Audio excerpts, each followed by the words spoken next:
This is a unique area that, like I said, I went to in Uganda. The botanic garden literally is defined as a garden, a place or a piece of ground dedicated to growing, collecting, displaying, and preserving a range of plant species for conservation, scientific study, education, and recreation. That's a summary of what botanic gardens do, and TBG does exactly that. Now, most botanic gardens, of course, worldwide are either government-owned or university-owned, but this one is a special one because it's actually a community garden. It's your garden as a community of what TBG is also unique because it operates one of the most species diverse plant nurseries in Uganda, most diverse arboretum, forest restoration sites with 623 native plants that we've recorded so far, but we believe there are almost 3 times more than that. So we're able to document 623 native plants in this place. TBG actively works with partners to shift focus from non-native species to focus on native ones, because we realize most restoration work, most plantings that we have in Uganda for trees puts emphasis on exotic species. Per se, this can't be restoration. Restoration means putting back what was there. So if you're planting eucalyptus, you're planting pain and the rest, that can be restoration, as we called it. That's why TBG will focus on only indigenous species. Now, key areas of focus are conservation, education, research, and recreation, and these fit well in today's theme. Now, with this, we operate a seed bank in this place. It's just beginning. The building you see across there. We have a herbarium across there, demonstration gardens, and the arboretum in this place, and others I'll explain later.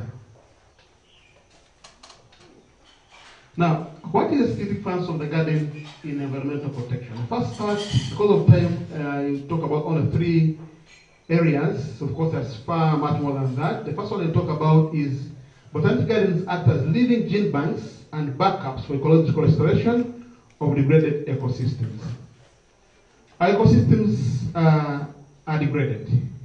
That one goes without saying. And they continue to be degraded. There's need for us who understand this problem to come in and begin restoration now. Actually, should have started yesterday. Now, botanic gardens play a unique role in this because they act as centers, demonstrate how this is done. As TBG, though we have our headquarters here and do most of our work here, we do this from different parts of this country. And we divided our work according to different agroecological zones of this country. We operate in this place, like I said, which is the west mid-altitude, where we have tree nurseries, arboretum, seed bank, herbarium, and other facilities. That's it is on the map of Uganda there, and all these are geared towards today's topic. The second site where we work is in Kagadi, and Kagadi we are located after Muzizi River. That's Kagombe Forest Reserve. In that place, we've been able to restore about 306 hectares of indigenous trees. If you are going from Kiadodo to Kagadi, after the bridge, the forest you see being planted there, that's TBG. And the big tree nursery you see there, that's TBG. Here, we've been able to restore 100 acres, by the way, where we are here, 100 acres of trees. In Kagadi, over 300. We also operate in Lake Victoria Crescent, in Luamunda Tree Nursery, as you're coming from Kampala, between Mitiana and Mubende, there's NFA there. You see a TBG tree nursery. But after eucalyptus trees, you see lots of them there. Behind, you see some green indigenous trees coming up. That is called botanic gardens. And in that place, we are restoring about 60 hectares. We are yet to get the actual acreage of indigenous trees amidst a lot of so many acres of eucalyptus in that forest reserve. The other area we operate from is southwestern Redland. Now, the southwestern Redland that covers Uganda and the cattle corridor. We have a nursery behind Uganda Forest Station, And there we distribute trees and do restoration in the cattle corridor. In that area, you have trees that are special for that cattle corridor, whereas in Rwanda, we have trees that are special for like the Victoria Crescent. And we raise them there and plant them there. Lastly, in Mbale, there we specialize in Afro-montane landscape. We have our nursery and restoration site at Mbale Central Forest Reserve. And we're restoring a forest called Namatale Central Forest Reserve and other parts up in the mountains. Mbale has unique trees and unique plant species, and we thought it wise to have them raised and grown there. Why do we do this? Because we realized over years that different agroecological zones of Uganda need to be restored with their own species. And these species are better raised from those same ecological zones. They do better there. That's why we had spread this far. So as I talk to you now, we've covered all the agroecological zones of Uganda, and we're moving on. Thank you. Now, the other part which I'll talk about is conservation of plants with threatened with extinction. Some plants in this country, as we know, as scientists, are threatened with extinction and need very special attention. This is one of the areas that TBG emphasizes in all its operations. When you move in our garden here, if you're observant, you realize some trees have green labels. Those are very special to us. And we've done this in all other forests we're working in. For example, I picked a few here. In Mbale, in Namatale Central Forest Reserve, we have 8 certain tree species that we've been nurturing now for the past 4 years. And we're happy that these could be the only ones in that forest that we're introducing, because they were there about 30, 40 years ago or more. They were cut down completely. We're reintroducing them in that Central Forest Reserve and applying them very fast. At Kagombe Central Forest Reserve, we have 12 threatened tree species, and these actually, the last 4 of them have not been seen there for the past 70 years. But when you look at the historical, 70 years ago they were there. That means they were wiped out completely because of their values, timber and the rest. We're now taking them back to Kagombe Forest Central Forest Reserve. The Munda site, between Kampala and Mityana, they will have 9 threatened tree species that were there some years back, and they were wiped, and we're taking them back in that place. In Uganda, we have about 8 of them. These are special ones for the cattle corridor. From our observation, from our research about 7 years ago, they were nowhere in that region. But historically, they were there. So we're also introducing those species there to restore that environment. Thank you. Next. The other significance, botanic gardens undertake research in environment protection. We do what we call ecological modeling and species site matching. We try to look at so many years back, as far as 200, 300 years ago, which species were in this place. We try to draw a picture how, for example, this Central Forest Reserve was 100 years ago, from literature and other facts, and of course we use a lot of technology here, and then try to bring it back to how it was. Of course, this is not a one-day journey. I'll give an example where we are here. When we modeled how it was 100 years ago, it will take us about 35 years to be almost 50%, and 70 years to go back to that 100 years. So it's not a 2-day journey. It's a long one. We shall do our part. Of course, others also come and complete it. Some, of course, some of my colleagues laugh when we talk about 70 years, 80 years, they laugh. But that's how science is. When we do our modeling, we project that far, 60, 70, 80 years, to bring back the ecosystem the way it was.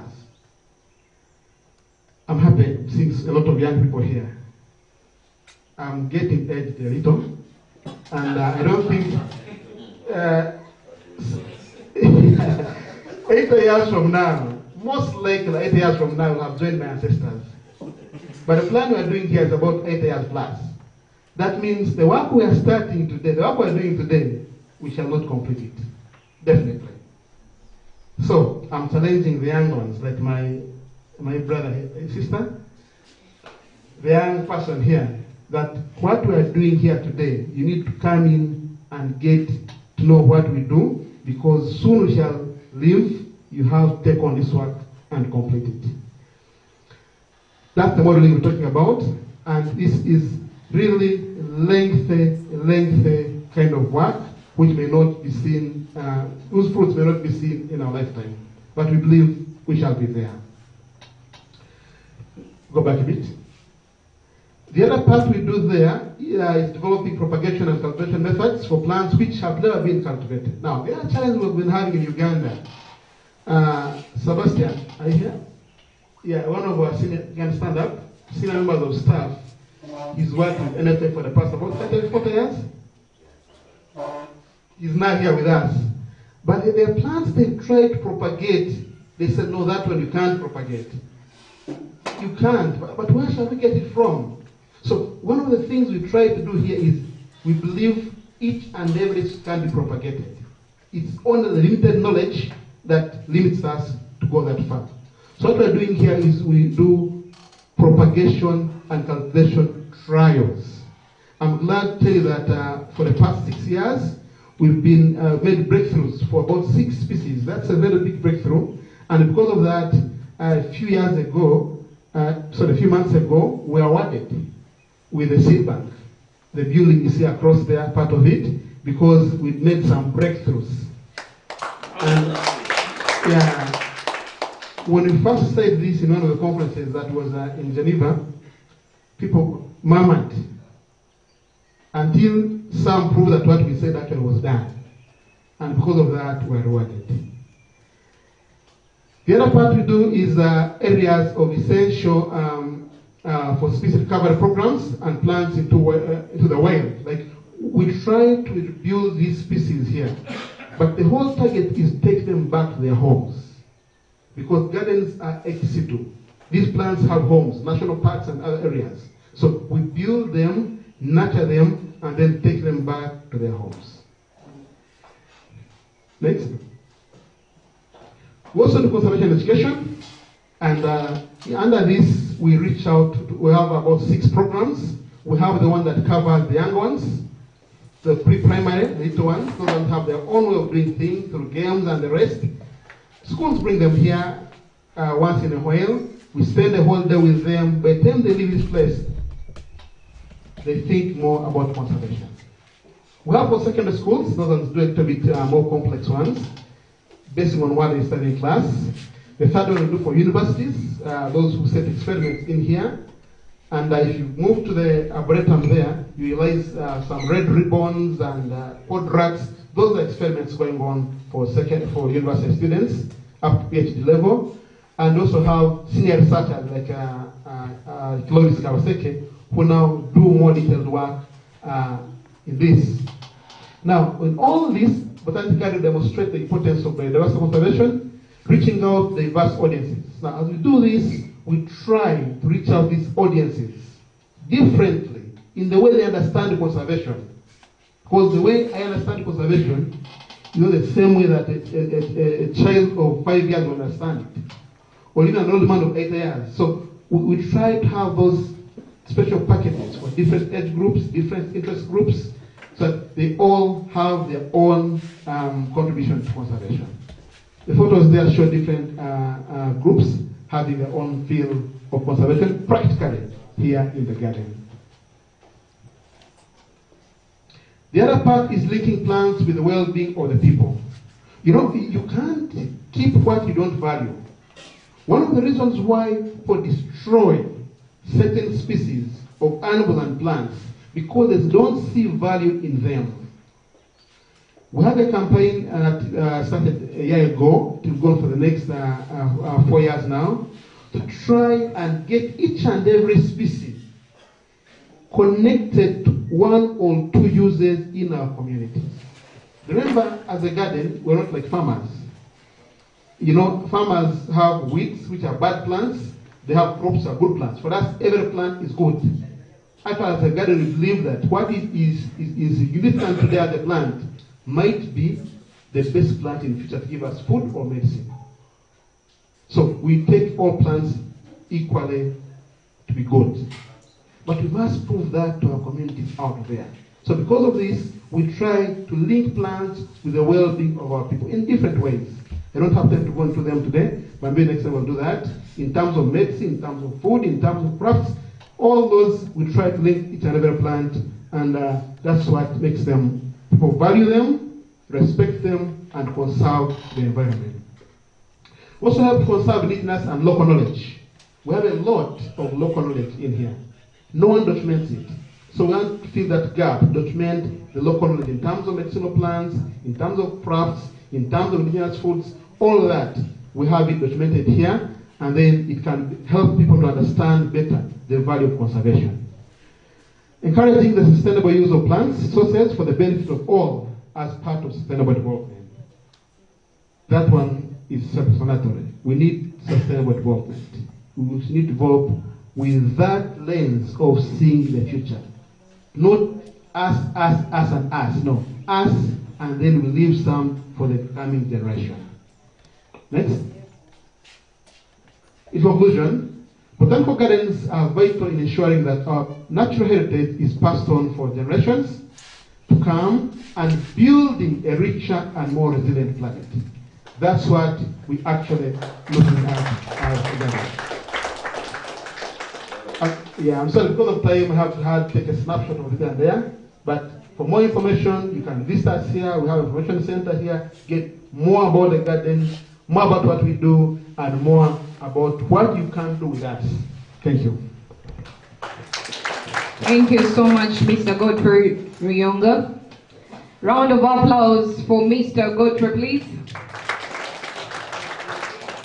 And like he said, there is always never an end to learn, but learning is from one's heart.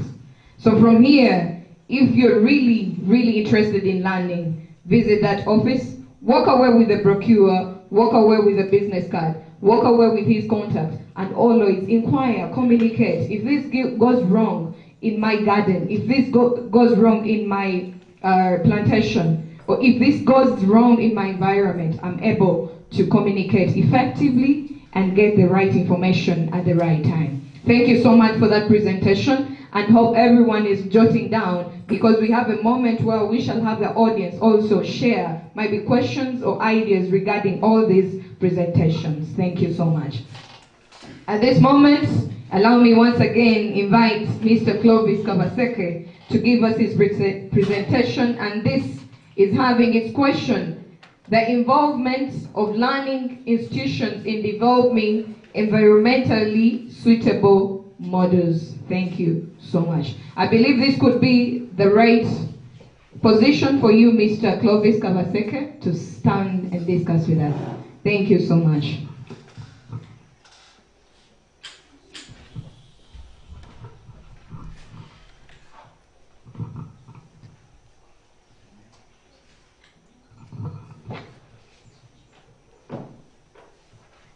Thank you very much, Farida.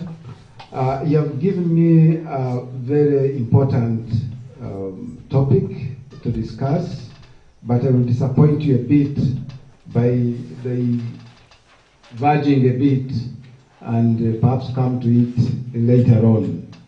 The model I will want actually to use as an educationist is me to be the model myself now. And I'll try doing this one by asking you just a few questions, which I think we can actually be able to answer. The first one I would like to begin with is, when I say that the majority of us are farmers, am I right or wrong? When I say that agriculture has contributed a lot in destroying the environment, am I right or wrong?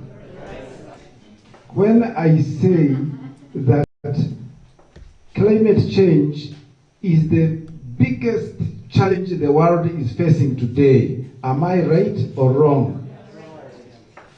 If I say that agriculture has contributed to creating the biggest challenge the world faces today, am I right or wrong? Okay, now, let us start from there. Actually, our education system is making a lot of effort in bringing out measures that can educate us about proper environment management. And when we are trying to do this, especially in the lower levels, at primary level, this thing is done very well.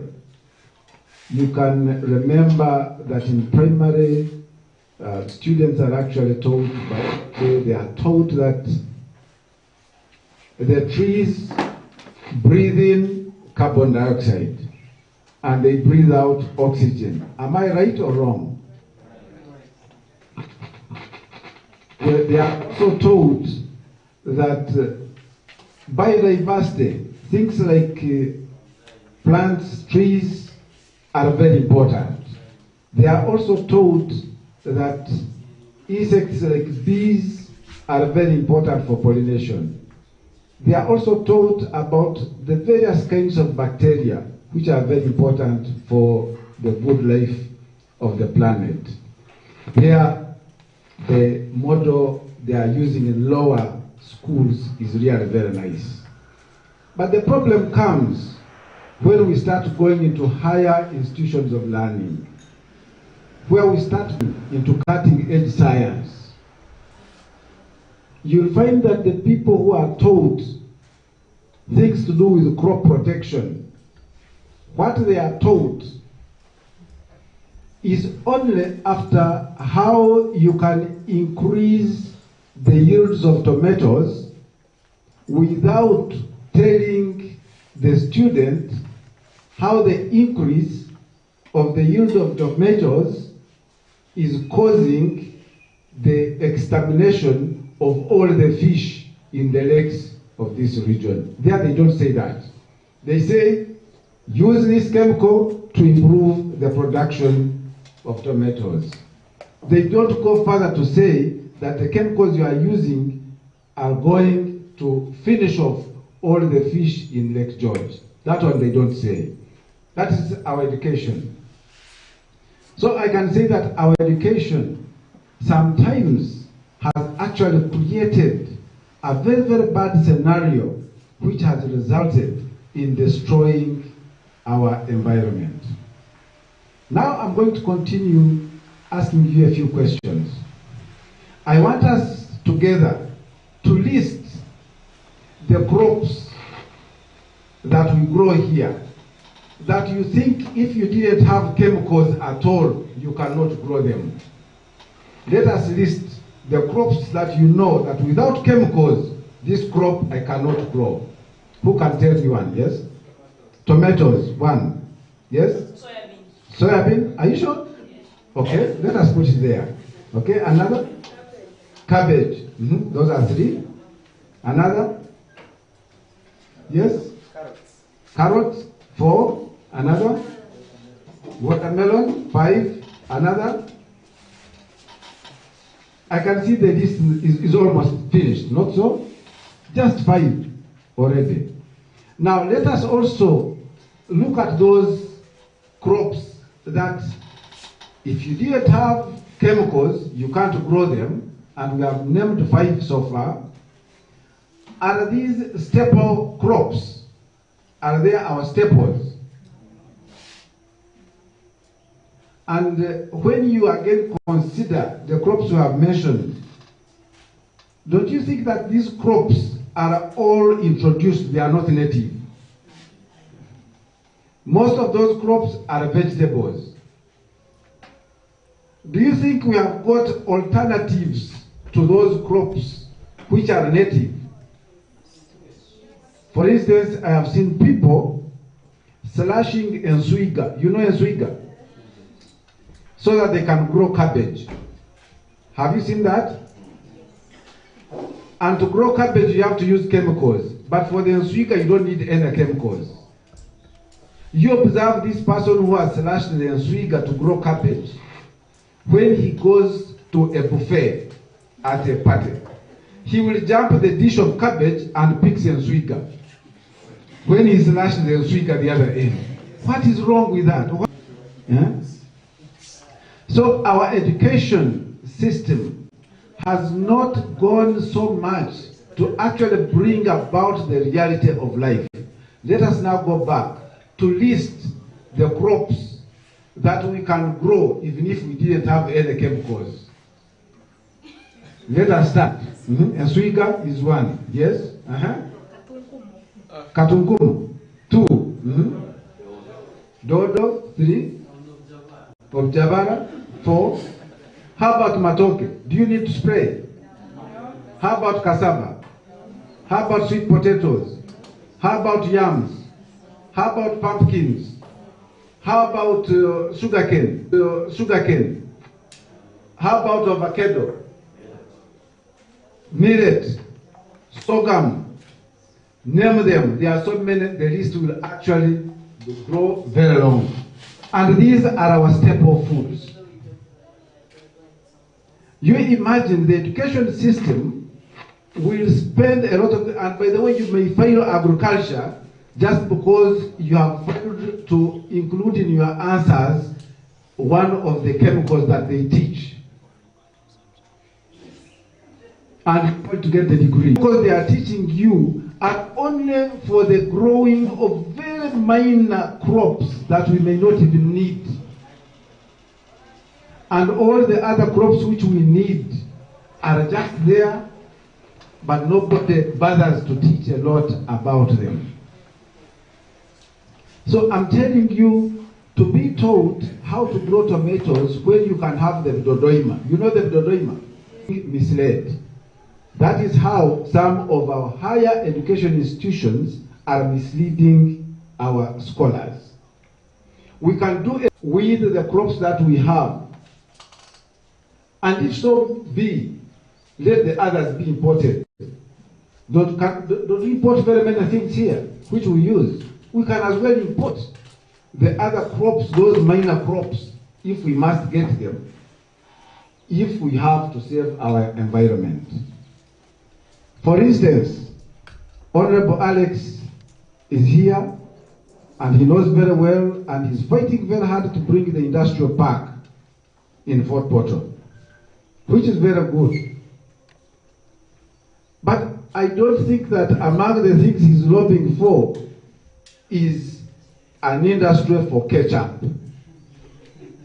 If he brings an industry for ketchup in the industrial park here, it will mean that everybody in the Rwenzori region will start growing tomatoes, even grow them on Mount Rwenzori. And they will have to use all the chemicals to make sure that the tomatoes come out well, but at the expense of all the fish we have in the Rwenzori region. And I think the fish is more important than the tomatoes. So when we have to put up an industrial park, we have to do it very carefully, knowing what sort of industries will come here, which are commensurate with the needs of the environment that we have. Here we have the tourism city. And what attracts the tourists here are not the skyscrapers in Fort Portal City at all. I don't even think that they are the hotels. But what attracts the tourists in this region is the environment, the biodiversity, which we must actually protect. But how many of our institutions, academic institutions, consider that every student in this institution must be well trained to understand thoroughly environment management practices? At Mountains of the Moon University, we actually offer a Bachelor of Environmental Sciences, but I think we may be having less than 10 students. But when we go to Bachelor of Agriculture, where we can actually teach how you can destroy the environment by actually using mechanized agriculture with the chemicals, we have so many. We have so many. So we need actually to revisit our teaching models to understand if we are in an area like the Rwenzori region, where should we put the actual emphasis? What makes the Rwenzori region a very unique area in the world is not how many tomatoes or bananas we produce, but what makes the whole world turn their neck to look at Rwenzori is the beautiful environment which is characterized by fragile ecosystems. And these fragile ecosystems must be protected jealously. And to do that, our education system should actually focus mostly on those ecosystems, how they can actually be conserved. Otherwise, why we are still a third world country, a least developed country, is because our economy is hinged on agriculture. But nobody in the education system, even in the policies, thinks that agriculture is something that we can focus on. It is never prioritized. It is only talked about. Very easy to talk about, oh, the economy is, the backbone is agriculture. But when Alex Ruhunda is allocating budget there, he gives it very little. But gives what? To tourism more, not so? It also suffers. Defense. He gives to defense. But agriculture is not given. If this is the backbone of agriculture and you are giving it the least, how do you expect now to grow into a bigger economy? But for our region here, it is the fragile ecosystems that we have that can make us significant. And for that matter, all our models of education should actually focus on those. I have to also say that our institutions have developed some models which can be very good. For instance, Mountains of the Moon University made the first innovation when it had started. I remember in 2012, we produced a certain model called the Mpanga game. I remember Honorable Alex Ruhunda used to attend most of the test sessions that we were using it. Even he had to go to Belgium to go and present the Mpanga game. This is a teaching tool, a participatory tool that was designed by Mountains of the Moon University, which can educate not only the scholars, but even the grassroots people and the policy makers about how one can manage very well a catchment. When I'm talking about this, Dr. Brian Guma knows the Mpanga game very well, and we have used it in sensitizing the communities so that they could know how to develop their catchment management plans. That is already a model that was designed by Mountains of the Moon University to educate the population about how well one can manage the environment sustainably. We have not stopped there.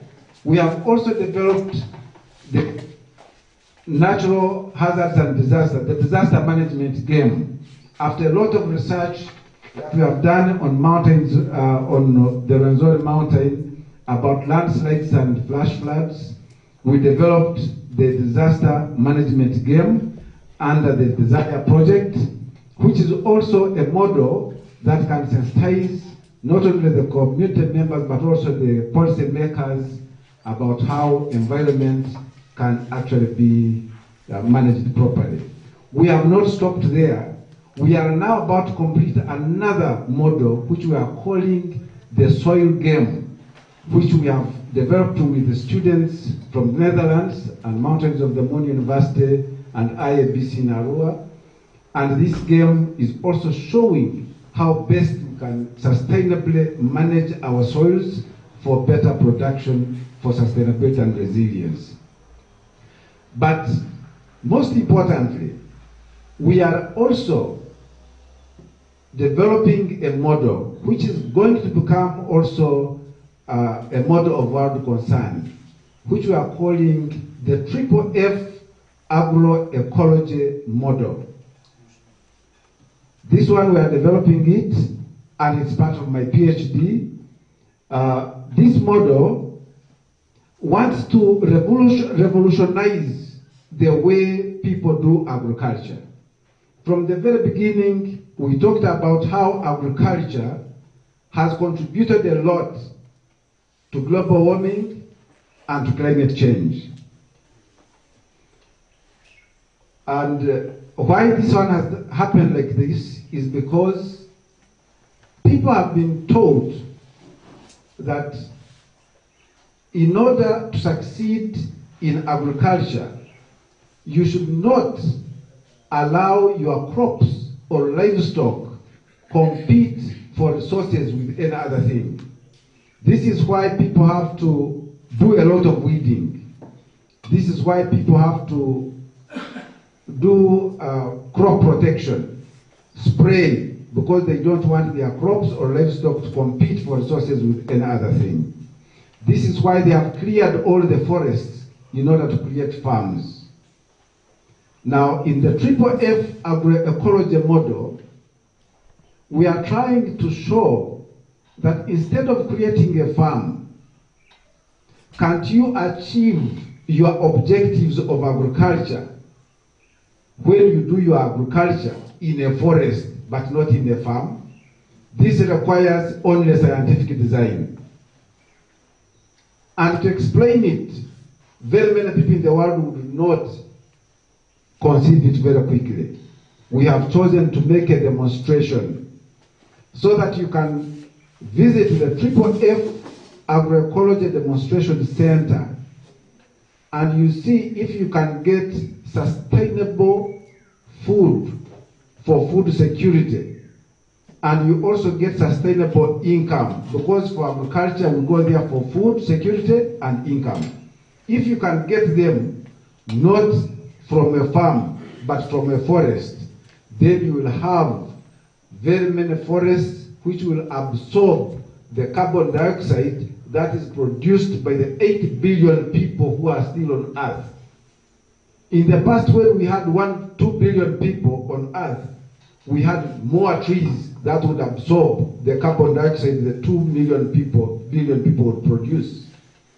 When we have 8 billion people, do we have the trees which will absorb the carbon dioxide these people will produce? So we want to bring that model of the Triple F to meet the objectives of agriculture, but at the same time maintain the environment. Thank you very much. I can stop there for now.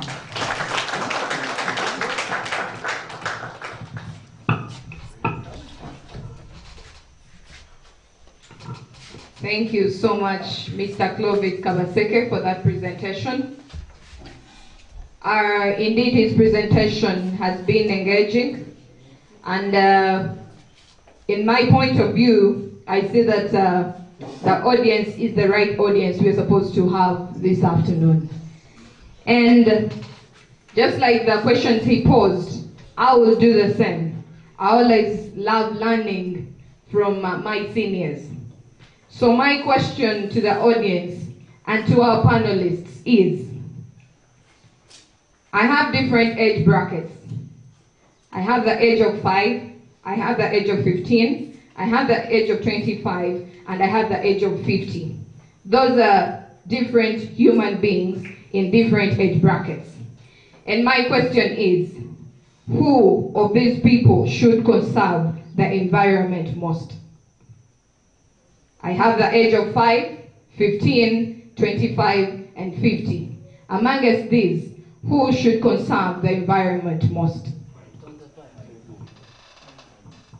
Panelists, you're also part of this question. The first answer? I would say 5. 5, thank you. Thank you. 50, thank you. 50, thank you. 25, thank you. 25, thank you. 25. Yes? Panelists, Any answer? 25. Thank you so much. If I was to take a soda, all of you would buy me sodas. As our theme states, our environment, our future. All of us are entitled to conserving the environment. The future is now, the future is tomorrow, the future is next days to come and years to come.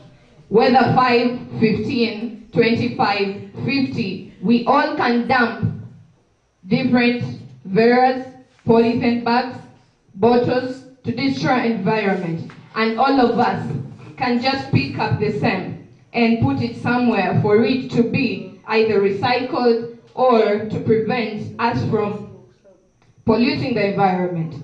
All age brackets, no matter how, no matter where, we are all meant to conserve the environment. Is that answer worth it? Thank you so much. I'm also, knowledgeable somehow, somewhere. Thank you. Thank you so much. We're going to have a next presentation from Miss Julia. And the question is the strategies of averting environmental injustices on biodiversity. Thank you. The microphone is next to you. Please, you're welcome for your presentation. Thank you. Thank you. Can everyone hear me? Yes. Because I've had permission from this gentleman to not use a microphone just because of all the echoing. It put me off. Sorry. My name's Julia Lloyd. I'm from an NGO called In the Shadow of Chimpanzees. It's indigenous, it's homegrown, and we're from the Kamwenge region, Kagodi, actually stationed in a tiny ignored village called Chabakweli that is on the edge of Chibali National Park. So our location there is called Sunbird Hill, and we just love nature. Love it, love it, love it. And we have a team, again homegrown, and I would request some of our team members are here. Would you mind standing up? Big smile and show who you are. And could you turn around while you're standing up? Maybe our MC can read out what's said in some of the... Have you ever heard of a butterfly conservationist? So Sunbird Hill, inspiring the love of nature. You just mentioned that you love learning from your seniors. It's time to learn from your juniors. I don't know if they are your juniors, by the way, but at least one of them is, my son Dylan. So I've been asked to talk about what we do, yet I've also been given this topic of the strategy of averting environmental injustices on biodiversity. So I think I'll begin with letting you know what we do. I'll try and make it brief because we do many things as a group. One of the things is to pass on the passion is an expression that the team like to use. Now, if we look at Robert, who's our team leader, can you imagine what his passion is? I think it's written all over him. Stand up, Robert. Butterflies. He loves butterflies. All the team love birds, yes? But each one of them has their own passion that they really push for themselves. And it's not about money or going to big conferences. It's what they do on a daily basis from their heart. Robert here loves butterflies. They all do. We have Ronnie over there. Can you stand up, Ronnie? He's got a big passion for insects in general and how they interact with humans and humans interact with them. Then we've got Nick. His passion is many things again, but particularly the grey parrots, which are in decline, and Snakes. I wasn't going to mention snakes to you. You love snakes. But you stand up innocent. Innocent loves all reptiles and snakes. If you want to kick us out now, now's the time. That's a good point I'm going to bring up. Brenda. Brenda loves trees very much. And is always looking out for invasive species and wants to get rid of them. And then we have my son Dylan. There he is. What's your passion, Dylan? Anything. Absolutely everything. Of course, he's growing up amongst these amazing people.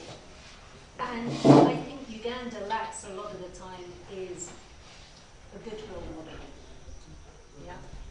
Now, these are all classed as mentors. They are role models to the people in their area. They don't just talk about things, they do it. They are the example. Now, you will notice, sorry if I'm embarrassing anyone, but they will not touch their water bottles, their plastic water bottles. You know why? You do know why. You're talking about the environment, yet in front of us are plastic water bottles. We need to not just talk about it, we need to be the change. I've already heard lots of inspirational talks already. You've already said the things I want to say, so now I have to make up some other things to add on. Because you're so inspirational. The poem was amazing. Be the change you want to see. So they are being the change, and you too can be the change. Please don't just talk about the environment. Here it says climate action. We need to encourage our homegrown people here. We don't need to bring in all experts from different countries. We have the people on the ground that have the passion, so encourage that passion. Village bird clubs are a big thing that we do our side. It started with a small group of passionate people who just wanted to teach the kids about birds, about snakes, about frogs, about what is on their doorstep. They can learn about tigers in the classroom. They can learn about what they should do and shouldn't do in the classroom. But if you take the kids into nature, they will start loving it and understanding it, and that is what this team does. They volunteer their time every Sunday morning. They don't get a chapati or a soda or a sitting fee. They volunteer their time completely. And the kids don't get encouraged to come with chapatis and sodas and a promise of constant handouts. They come because they know they're getting knowledge. It's an exchange of knowledge. So I'm very, very proud of the team. So thank you for allowing me to show them off. So Village Bird Club is one thing that we do. The villagers around us started getting jealous and said, why can't we have a Village Bird Club? Now that's amazing. That's not us coming in telling them what they need. They requested it. So again, very proud of them. And we have started 4 more Village Bird Clubs in the area. We also do bird population monitoring, which is for Nature Uganda. It feeds into a bigger database around the world under bird life. We collaborate with Victoria Botanical Garden, Caprid up in Bugodi. We collaborate with Chibali National Park. We go to Semliki, Katonga, Toro Semliki, Chibali National Park. Again, these experts share their knowledge and do all the work, going through these special places, doing transects twice a year to find out what is there and is there a change over time. If we don't monitor what we're looking at, what we want to conserve, then we don't know in 5 years' time if we have managed to conserve the biodiversity or hurt the biodiversity. Alex here has invited our team to come and see his site that he conserves. He wants to know what birds are there, what frogs are there, are his tree species the correct tree species. He says he's planted indigenous. I love hearing that people are planting trees, but what hurts me is people showing off that they planted 1 tree. What is 1 tree? How many trees have you used in your lifetime or in the last year just for your fuel wood and your building and for these furnitures and everything? Plant 1 tree, put it on social media and show off. No! Plant 10, 20, 100. Go every Wednesday and plant a tree. Don't wait for the laws to come from the top. Set your own laws within yourselves. The team here have encouraged the kids to write their own laws about what they want to do, what they believe in. They do some aspect where if someone litters, they fine each other, or they put someone on discipline where they have to collect the rubbish for a week in the area. They have set the rules, not me, not you. The kids have set the rules. So I think it is time we learn from our juniors. Yes, there's sensitization needs to happen, but it has happened a lot. We know what needs to happen, isn't it? Now it's time to do it. We have environmental laws. They're there. Are they implemented? we know. Another aspect of the Christmas Cup football is everyone's still going crazy every evening now for the World Cup. We have the Christmas Cup in our area. I think it might be all over Uganda. So our team came asking for some support. And the one thing I love about their football pitch is that it's always clean. It's always clean. So they made a pledge this time during their participation in Christmas Cup to not use single-use plastic water bottles. So we're bringing in the big Royal Springs bottles with a dispenser, and they'll bring their own reusable water bottle to fill up. They have promised to be an example to the other football teams. It's time we were the change, as people keep talking about, but we need to do it. I love hearing from the other panelists. I wish you were around for our team to mentor our team, who are in turn mentoring our youth, the kids, from the age of, what's the youngest? The youngest kid? Six in the Village Bird Club. Anyone can come. You don't have to be a kid. Anyone can come. Now you can implement projects and you say, okay, what's the measurement? What's your outputs? Okay, that's there, you need it. But the one thing I love, always stays with me, is when our team were with the first Village Bird Club kids, and they were cutting trails for their nature walks just on our Sunbird Hill land next to the forest, so they could go and follow birds and other nature. Now, as they were cutting the bush, they looked up and saw a snake. Not one of the kids shouted, "Kill it." To me, that's a success in itself. Collaboration. We're all about collaboration, for sure. Like I said, we collaborate with KNP, Torre Botanical, Caprid. We met Isaiah some time back. He joined us on our bird population monitoring around here. He even joined us on a trip to Fiji, where someone wanted to see how their land was and why they don't have more biodiversity. And it was so obvious to our team as soon as they got there. Chemicals, chemicals, chemicals. I would love to get almost Dr. Clovis there to give them a talk, because they couldn't see it for themselves. I keep saying people don't need sensitizing anymore, we just need to do it. But actually these people did need sensitizing, they had no idea. We saw their little bottles of, what are those chemicals that they use on their coffee and what. They just thrown them on the floor, the evidence was there. We walked through a coffee plantation, and we said, where's the insects? There's not one insect. It was really strange to us. And then we got to another part and we saw one big, fat, juicy, hairy caterpillar. And then we saw a wasp. And then we saw a spider. And we said, look, there's life. And they said, oh yes, we don't spray here. That moment, the staff clicked. We didn't have to give them a lecture. They saw it for themselves. Now, I've probably used up my time telling you what we do, yet I have to address the strategies. So in the vehicle on the way here, we were discussing the strategies. I wish you were in that vehicle at the time, the passion that came from the team. They really, really care. And you know, the take-home message is stop talking about it and do it. And do it in a collaborative way, is what they really believe. Use the people on the ground, build up our expertise amongst people on the ground. Involve the local people all the time. And this is things I've already been hearing from the panelists here, which is great. Unite is stationed in Bugodi, and they don't go straight to the kids, they train the teachers about bringing environmental aspects into every part of the school life. And that means it just goes across all the kids all the time, which is fantastic. So we just need to keep working on things that really protect what we depend on. We depend on so much, but we're not seeing it.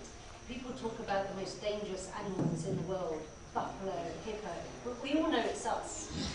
We all know it's us. And it's time to change for that. The aspect of biodiversity, what is it? It's just a variety of life.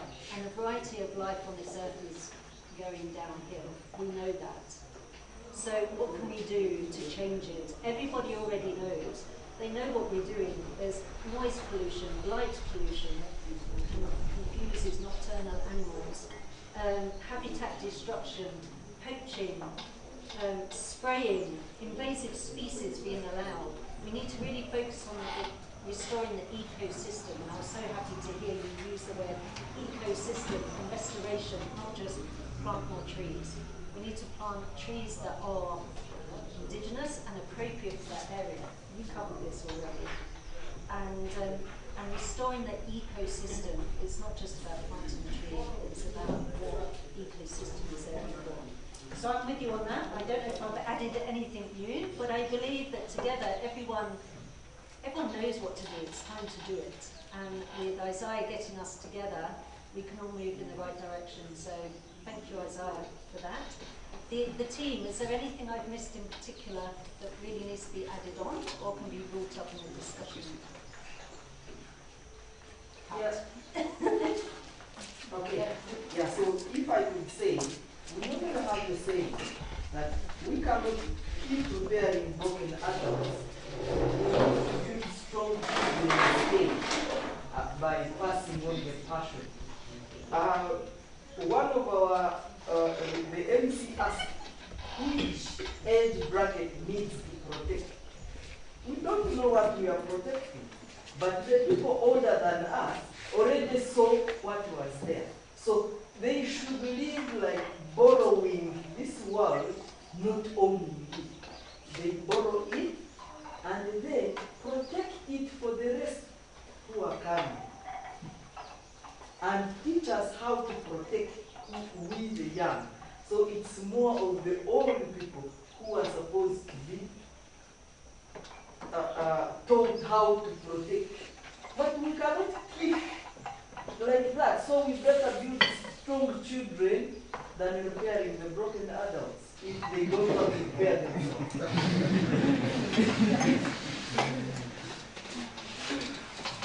Thank you. Thank you so much for that wonderful presentation. One thing I've learned from Miss Julia's presentation is being hands-on, being proactive, and playing an exemplary role.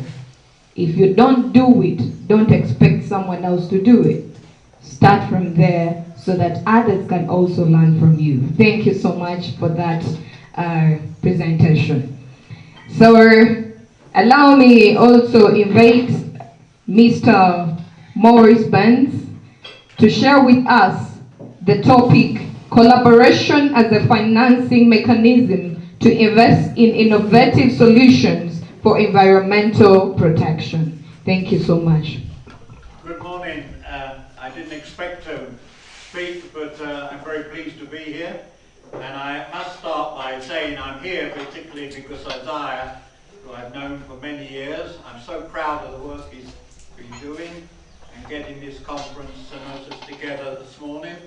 Is a part of the work he's been doing, which has been absolutely marvellous for the whole Roranzori region. So I felt I had to be here, so I arrived from Britain only late last night, and I'm very pleased to be here.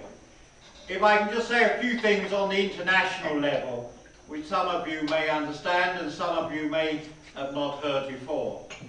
But in around 2012, I visited the Tyndale Centre in Manchester, in Britain, which is one of the centres in the world which has been studying climate change. And I asked them in 2012 what was going to happen to East Africa's climate in the foreseeable future. And that's one of the things they have been studying for the last 40 years. And they told me then, very clearly, that the Roranzori region would get more and more rain. The rain coming in the Roranzori region would not necessarily be spread throughout the year, but it would come, and it would come frequently, and it would become a nuisance if we're not adapting to it. Equally, they told me that in most of East Africa, it will get drier, and it will become harder and harder in most of East Africa to grow many crops, and that it will become more difficult to feed the people, the growing people of East Africa. 10 years later, we see their predictions becoming very apparent to all of us. with tremendous starvation in Somalia, places of Ethiopia, and even parts of Kenya now. And we get the situation here with more and more rain, which we have to adapt to, but at least you can adapt to more rain easier than you can adapt to drought. So at least that's a positive for us. What it means for the future is, to me, as I've been advocating, and I've lived here for 27 years on and off, that this region is going to become more and more the food basket of the whole of East Africa. People are hungry, they're expecting food from Ukraine and they can't get it. They're expecting food from other parts of the world and they can't get it. Where they could get it is from here, because we can produce massive amount of food long as we produce it properly. And Clovis made it very clear that that's a very important consideration, because it's not only the climate is changing, the whole biodiversity is changing. 70% of the world's insects have disappeared in the last 50 years. And without insects, agriculture cannot work. Food cannot grow. Equally, soils are being diminished, including this area. We have some of the richest soils in the whole of the world here. But in many parts of this region, the soils have now become quite barren for many crops. We have to look after our soils. It's not only a matter of the climate, it's biodiversity, it's soils, it's the whole range of the environment. And I'm very pleased to see people here today being very aware of that. Now, what is happening in the world? Well, we've just had COP27. You've heard it was the African COP, but frankly, it was a disaster. The whole environmental situation was not taken very seriously at COP27 at all. And the only thing which was suggested, that there will be some sort of fund for people who are suffering. Whether any money will be put into that fund, we will see. I have great doubts about it myself. I think we are in a road to disaster. And unfortunately, Uganda is at a pinnacle on this, because Uganda has never caused this environmental destruction, but Uganda is suffering a lot from it. And we've got the situation now where the EU and many other people around the world says that Uganda must not produce any oil, but other parts of the world are producing it like no tomorrow. But nevertheless, there is a huge campaign to stop Uganda producing oil. And only last week, the insurers for the whole scheme pulled out. Now, when insurers pull out, to my knowledge, it is likely that the whole oil thing will come to an immediate stop. Now, it may start again if more insurers can be found. But nevertheless, the whole of the United Nations says Uganda should not produce more oil, because the world cannot tolerate more fossil fuels. And actually, there is a movement, a real movement, in Europe where people are rapidly moving to things like electric cars. Nearly everyone I know now in Europe buys a new car, it's an electric car. They don't buy fossil cars anymore. And there are many other things happening in Europe where people are gradually, slowly moving to do their bit. But they're not doing enough. And they're really not doing enough. And they are the main cause of the problem. But nevertheless, they are not being very helpful to countries.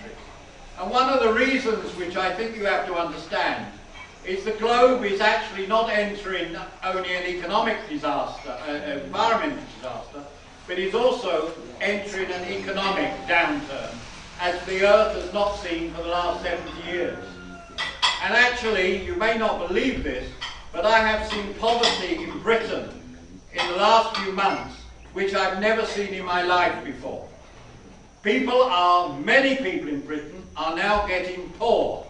Their electric bills, for instance, have doubled in the last 6 months. Doubled. And their heating bills from gas have trebled in the last 6 months. Food prices have increased by 14% for the average person in the last 6 months in Britain. People in Europe, many people, are getting poorer, as they've never done in my lifetime, and I'm nearly 80. we have to understand that the whole situation in the world is changing. Now this poverty, which is hitting many British people, not all, there's still many Europeans who are very rich, don't get me wrong, but there is a growing number of very poor people. And what that is meaning is that many countries in Europe are cutting back on development aid. And that includes Britain, which has cut back its development aid 60%. And most of the projects in Uganda have been brought to a stop. And they're only helping refugees and some child education and one or two infrastructure projects at the moment. It is becoming growingly difficult to get international aid into countries like Uganda. And I think Uganda is going to have to take a very heavy stand on this. And while Alex is here, I will promote something which I think is very real. Uganda is at the moment, you know, in huge debt. Not as much as some countries, but nevertheless in massive debt. And yet the rich countries, who that debt is owed to, says that we should help people like Uganda with the environment. If I was Uganda, I would advocate I'm not paying that debt back. I'm going to use that money, which Uganda is paying back. Nearly 50% of the tax it's now collecting is paying back to the rich countries for its debt. I would say I'm going to start using that money on the environment in Uganda. Because now this is something which will have to be done on a global nature, could not just be done in Uganda. But if it was done, I think it would have a marked effect as the rich people in the world start to see the plight of people here who are suffering through no fault of their own or little fault. I say little fault because I think the growth of the population has been part of the problem, and I think us cutting down our trees has been another part of the problem, but that is minor compared with the problems that the rich countries have been treating. Now I would say that one other thing which is used as an excuse all the time is they say we can't fund a country like Uganda because there's too much corruption. And indeed there is a lot of corruption here. It's very unfortunate. And the government is reeked with corruption. And I know that from my own personal experience. But I'm very pleased here in the Rwenzori region that we have got NGOs here, and I include TBG, I include KRC, which Alex and I worked with for many years, Jesse and many of the other environmental NGOs here, and I also include my friends from Mountains of the Moon, which I've also been very involved with over the years, have been examples of organisations which have done everything possible to avoid corruption and to use the money they've got wisely. And that's one of the reasons why I even talked to a donor this morning who says they are going to continue funding those organisations within this region, because they know that they are organisations who are using that money for the benefit of the environment and the benefit of the people.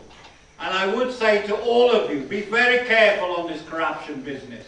It is very easy to get a bit of quick money, but if you are then undermining that institution so it doesn't work effectively, you are killing your own country and you're killing yourself, and you're certainly stopping international aid coming here. So I'd ask you to be extremely careful of being involved in any corrupt activities. And I know it's so easy to get involved when people offer you bits of money on the quick so you can survive in a difficult environment. And I understand that only too well.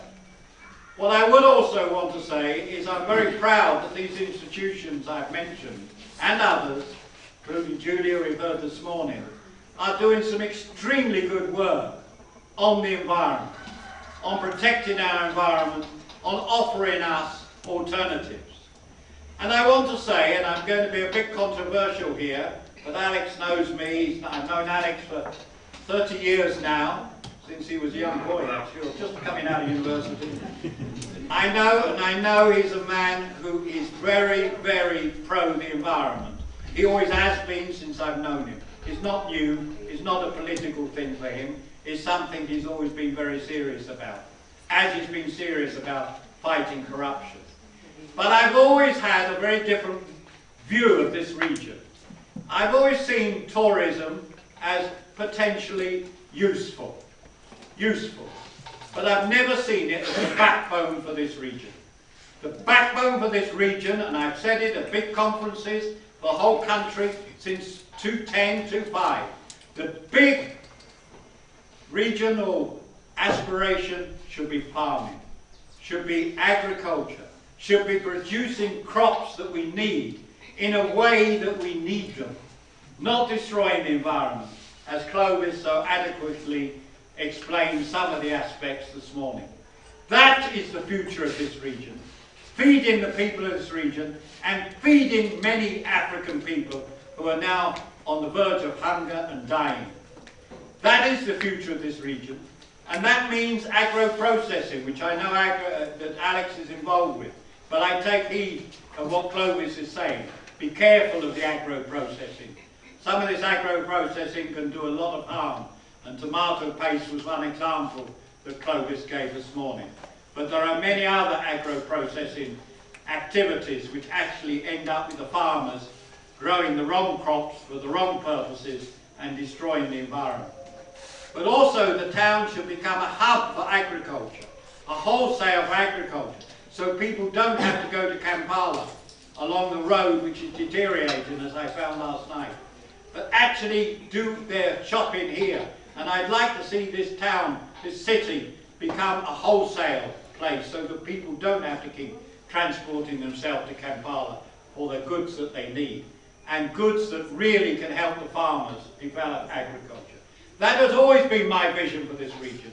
And I would say and advocate again, as Clovis said, most of you here are farmers or you've been from farming backgrounds. That is the backbone of this region. And Port Portal City should be the key to supporting the farmers of this region and making this an agricultural hub. And that's what I look forward to. Because on tourism, we will get some tourists.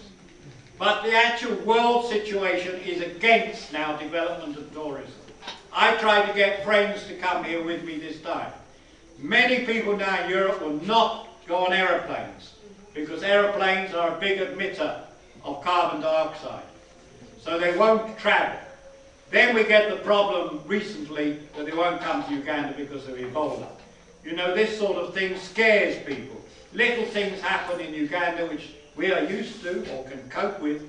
These Mzungus can't. They get very scared of that sort of thing. Now I have to say that that means the chances of getting a mass tourism industry is actually quite small. And I get worried of seeing people keep building hotels for whom I don't know. I want them to put their money into agriculture and to agro-processing. I want to put their money into making this place a hub for farmers, not into hotels which are standing empty. And there are many in Port Portal now empty. And I tell you, they're going to stay empty for a long time to come. We may get some local tourism, and I hope we do. And I support Alex's endeavours in that. But we're not going to get mass tourism here. Forget it. And I've been saying that for the last 12 years, and I will continue to say that. What we've got to concentrate is on decent agriculture and decent environmental agriculture, like we're here to say this morning. And I'm very proud, and I will finish by saying, I'm extremely proud to hear what MMU is doing. I've been involved as Alex is since the beginning. I'm very proud to hear what the NGOs are doing. I hope the government is doing a little bit to help. I'm never sure with government. It tries here and there. Sometimes it succeeds and sometimes it fails. And I'm very proud to hear what TBG is doing in keeping our environment. And I'm very pleased with the poem about tying culture and local knowledge into environment. Because they're key. They're key to tie Ugandan culture, Ugandan history, Ugandan know-how into producing this environmentally sustainable agricultural development. And I wish you very best wishes to all of you who came here today, and I hope you best. Because while I say you will get some aid, and you should get some aid from around the world, from these rich people who have more money than they know what to do with. But frankly, you're not going to get a lot. You're not. I warn you that now. You're going to have to stand on your own 2 feet. And you can, if you really put your mind to it and put that energy into it that Julia and her happy team are putting in, and which I think many of you here adhere to and will go away committed. And the last message I want to put to you, the very last, is a lot of us have now got disillusioned with politics. And I can understand that. I've just been elected myself in my own town in Britain as a councillor. And I'm trying to get environment on the top of the subject. I'm trying to get the community I represent to take looking after the climate, not to keep harming it as they do, as top of the agenda. And it's hard work. It means they have to change. As Julia says, they have to change. They have to stop eating meat. They have to stop flying airplanes. They have to stop driving their cars so unnecessarily. They have to stop buying a lot of nonsense, which many of them do. They go shopping as the biggest habit that they have. And I keep asking, what are you shopping for? Nonsense. You know, really, the people in Europe who buy a dress a month is incredible. Who have 20 pairs of shoes. I don't know what they do with them all. And I'm trying to tell them time and time again in no uncertain terms, stop this. You are destroying the environment. You're destroying the planet. You're destroying everybody and for everybody. But I'm trying to do that in my little bit. But I want you environmentalists to do that here. You may be disillusioned with politics. You're extremely lucky to have my good friend Alex as your Member of Parliament in Port Portal, because he's a committed politician who's put his heart in the right place, fighting for the environment, fighting against corruption. He's tried his best, but frankly, I know in Parliament he's often very much on his own. He doesn't get the support of many of the MPs around him. And I ask you to join politics wherever you are. Don't give up your environmental, but join it as environment. Because whether you like it or not, whether you're disillusioned or not, society rests on politicians making decisions. Decisions that impact all of our lives. They are needed, whether you dislike them, whether you hate them, they are needed. Someone has to make decisions in society. Someone has to decide whether to carry on with this agriculture, which is destroying, or whether to move us into a different direction. Someone has to decide whether to keep the forests or allow them to be cut down. Someone has to decide on how we go ahead with agro-processing to support farmers and their income. These decisions are made by politicians, and that means that you should play your role in politics, however much you may despise it and dislike it, and I can well understand that. But nevertheless, if we're to survive, we're to prosper, we're to move ahead, Alex and people like Alex need all the support they can get from people like you. And people who do not believe in his values should be moved out and moved along. Very best wishes to you all. Thank you for coming. Thank you so much, Mr. Maurice Bunce. I believe all of us were attentive, right?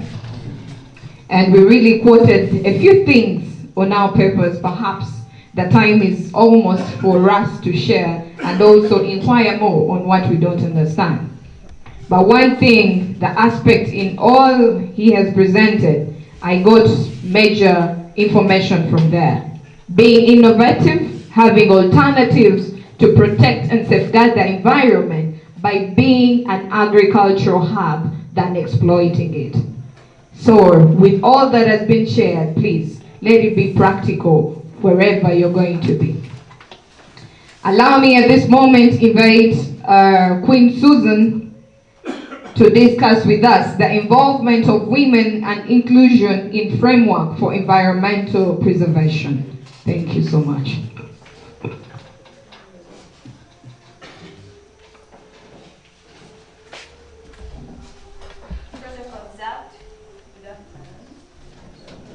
My name is Queen Susan, the tourism Flora region.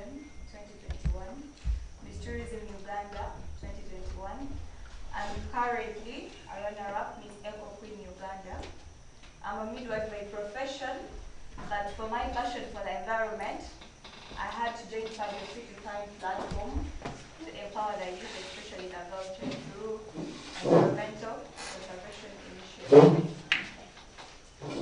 So I grew up asking myself a question: when will the day come and we stop asking ourselves, when shall we ever step out of the plastic shade or the pollution shade? But being a brilliant young lady, I braved the belly of this, but I came to learn that the norms and notions of what is just isn't always justice. Somehow we withered and witnessed that we haven't given in our best to conserve our environment.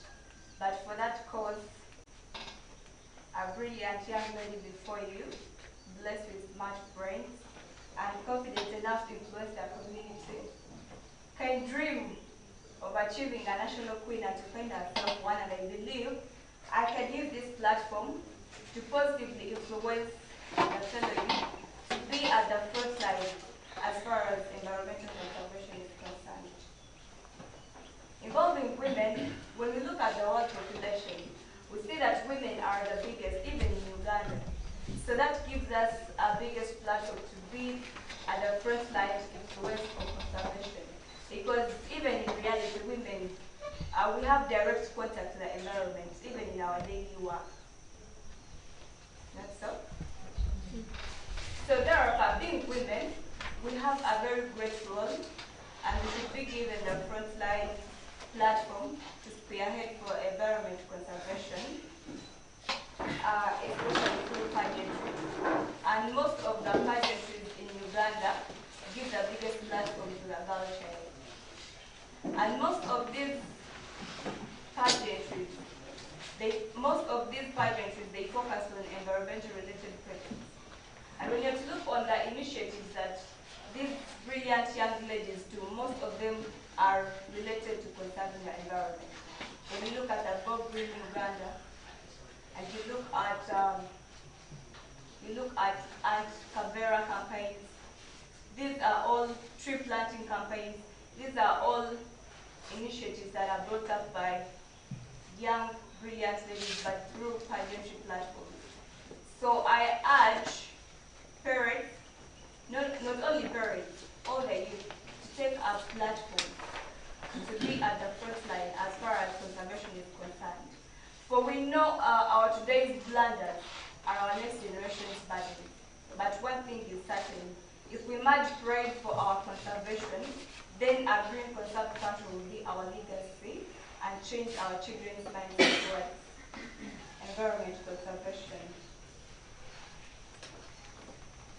I also urge leaders in prominent positions in the country to empower women and fund them if necessary, because women naturally are creative. Instead of using natural resources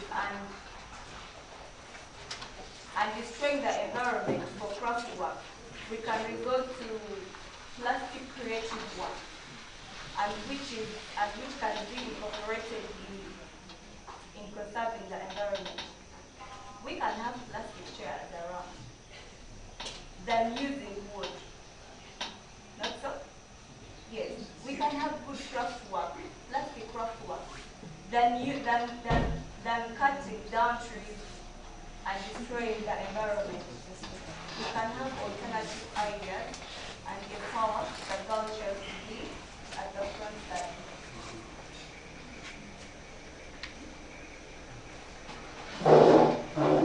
As Miss Eco Queen Uganda, previously when I was Miss Tourism Uganda, my main focus was on tree planting projects. And of the open area that spotted, only one area gave us an opportunity to carry out a tree planting project of 1,000 trees, which has been granted. And as I talk of now, the trees were planted, and it's an achievement, a great achievement. Because all we requested, they had told us to go and do a ceremonial tree planting. But I challenged the director. I told him I would rather first have the trees planted, then I come and do a ceremonial open up of the tree planting session, and which was granted. So it was a very great achievement, and of which other areas had quoted have not yet granted us yet, but it is still a push, and I believe we are empowered. We still have it an achievement. So as Miss Echo Queen Uganda, this year I'm looking at carrying out a run campaign, but we are running for the environment.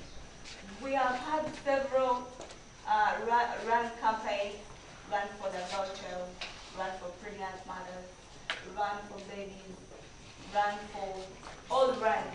At least this time now, let's have run for agriculture and run for the environment. Let us show the world that even besides other factors, environment has to come first for a sustainable future and development of our country. So as Ugandans, I challenge us, let us leave our gaze not to what stands between us, but before us. Let's learn to put our environment first. Let us first put our differences aside. We lay down our arms so we can reach out our arms, achieve our common goal, and that is living a safe environment for the future generation.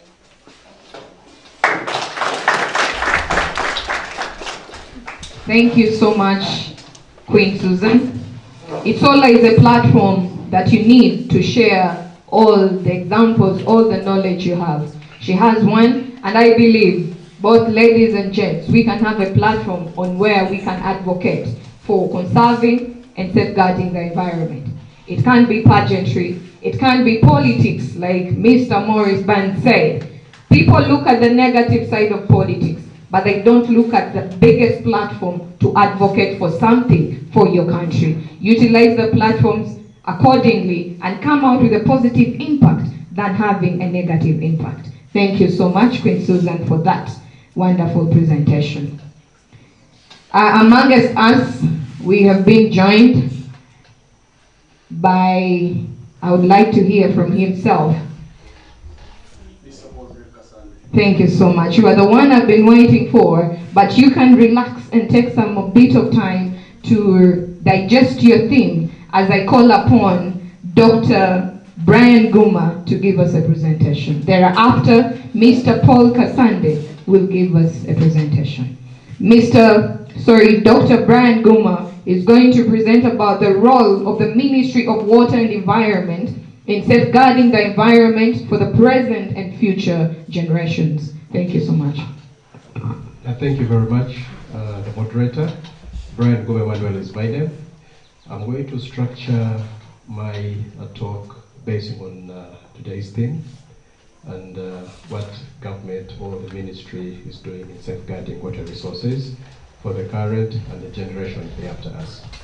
The Ministry of Water and Environment gets its mandate from the Constitution of the Republic of Uganda. Management of water resources is posed on the Ministry of Water and Environment, where we crafted a vision in sustainable utilization of the water and environment for the current and the generation after us. So that's where the Ministry of Water and Environment derives its mandate. Of course, through that, the ministry has developed a number of policy documents and regulations, and all these are geared towards safeguarding the water resources. But the overarching policy document is the National Water Policy that guides on how water resources are supposed to be managed. And we also have a number of guiding documents for regulations that have been put in place, and other guiding documents such as the catchment-based water resources management. These are some of the guiding documents that the ministry has developed.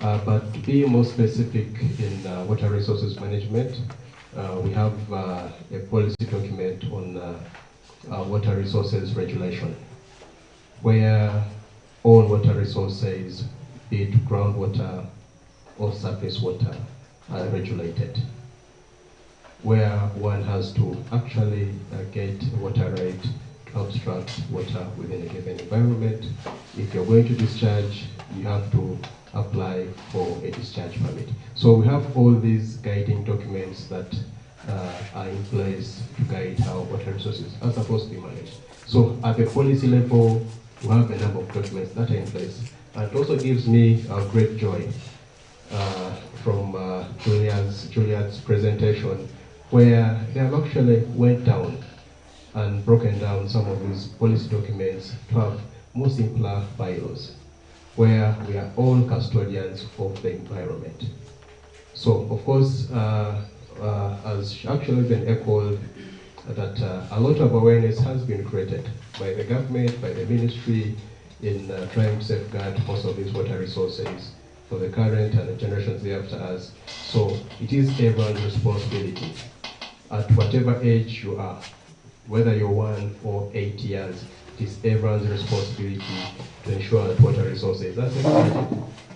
And of course, there are quite a number of take-home lessons from today's symposium that each one of us should actually carry.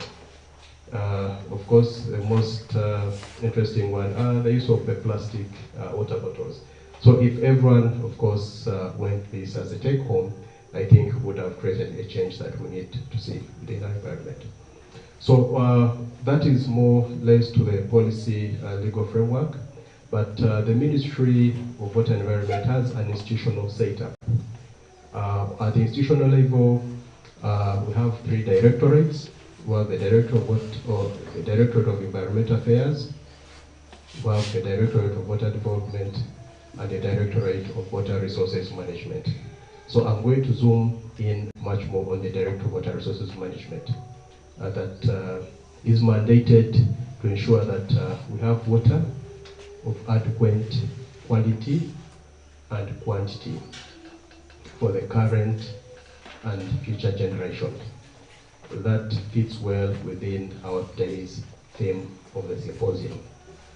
So for the water resources management, we have different functions under water resources management. We have the function of water resource monitoring and assessment. Here we monitor both surface and groundwater. Of course, most people see the surface water, and we have had the groundwater losing sight in most people's eyes. But it's also a very big resource that needs to be taken care of. So first, through this monitoring, as a ministry, we collect the data. We collect data on a daily-to-day basis, on daily. All the rivers within the country, we have a database. And a great philosopher said, you cannot know where you're going if you don't know your past. So knowing our past is one way of enchanting ourselves to the future. Just like Maurice Burns said when he went to the UK and asked about the climate prediction of the rains of Uganda, East Africa, and they said it was going to be, the Azores were going to receive more rains, while the East African region was going to receive lesser of the rains. So, of course, this is based on data. Having data, having local generated data improves on our models as a ministry. So we have collected this data over a period of time, and of course, we're also transitioning from having this data being generated to information products that can be shared across. So this data has been generated, and we're also developing local capacity. From Juliet's presentation, where they are actually finding passion in most of these young folks to conserve the environment, finding your passion and finding your purpose on this planet Earth. So, and of course, through this, generating data is finding our purpose as a country, trying to have a clear way for the future, for the generations after us. So knowing the future, I think to me, that is one way that we shall be able and accurately have adaptation measures to climate change. So that is more to the water, to the monitoring and assessment. We also have quality. We have a number of stations across the country on most of these groundwater stations and also surface water bodies. We have established a number of stations that monitor the quality of water. We can have so much water within a system, yet not being used, yet being polluted because it's highly polluted. So we monitor the quality of water across the country. So, and of course, having and knowing the trends on the quality of water, this gives us measures in trying to have mitigation measures being met. And then also the other thing we do, and earlier highlighted on it, is regulating water use. We have reached a point of time as a ministry that we cannot let things go the way they are. I remember in the past when I was growing up, we used to have so much water flowing by the taps. And I used to find joy and fun in making a rainbow, because I would splash the water by the tap and would have a small rainbow being created. But now I can no longer do that because we don't have so much water within the system. That would be a waste of water. So we cannot let do things the way we're doing them. So we have to have this kind of paradigm shift. And the ministry has brought in the regulating of water use. If I'm to give an example where we are within the Port City, we have a number of water users. Right away from the source, we have the Rendaju irrigation system. As the water flows down through the city, we have national water tapping water from it, as well as discharging into the same river. As the water flows down into Kamwenge, wildlife, we also want part of the water. As it flows down Kamwenge, also national water is also abstracting water from the same system. As it also flows down, we're also having the hydropower plant generating electricity. So if we don't come in and regulate water use within a given river basin, we would have a lot of conflict. So we come in to regulate how much water can be taken, abstracted from a given river system, to avoid conflict, but also to leave water for the ecosystem. That for us is very, very paramount. So as we regulate water, of course, we have to leave some for the ecosystem so that it can thrive. One of the another function that I also need to highlight on is on the transboundary aspect. Uganda is both a downstream country as well as an upstream country. So why do we bring in the transboundary aspect? So whatever activities are done, maybe in Rwanda, in Kenya, and Tanzania, affect us as Uganda, as a country. And whatever we do also affects the upstream countries. So we have to bring in this transboundary perspective so that we ensure that we are cooperating with our neighbors to ensure that these water resources are safeguarded for the current and the generations after us. And the ministry has evolved, has decentralized in the way water resources are being managed. And through this evolution, we realized that you cannot manage water resources from the top. We need a bottom-up approach. That is a novel approach the Ministry of Water and Environment has used in the management of water resources. So through this bottom approach, we're decentralized or deconcentrated into regional structures. Where we are, the Port Tourism City is within the Albert Water Management Zone. The country was delineated into hydrological boundaries, and we have 4 major hydrological boundaries. We have Albert Water Management Zone, that is about 52,000 kilometers squared.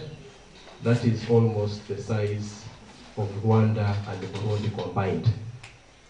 We have Upper Nile Water Management Zone, that is about 49 kilometers, 49,000 kilometers squared.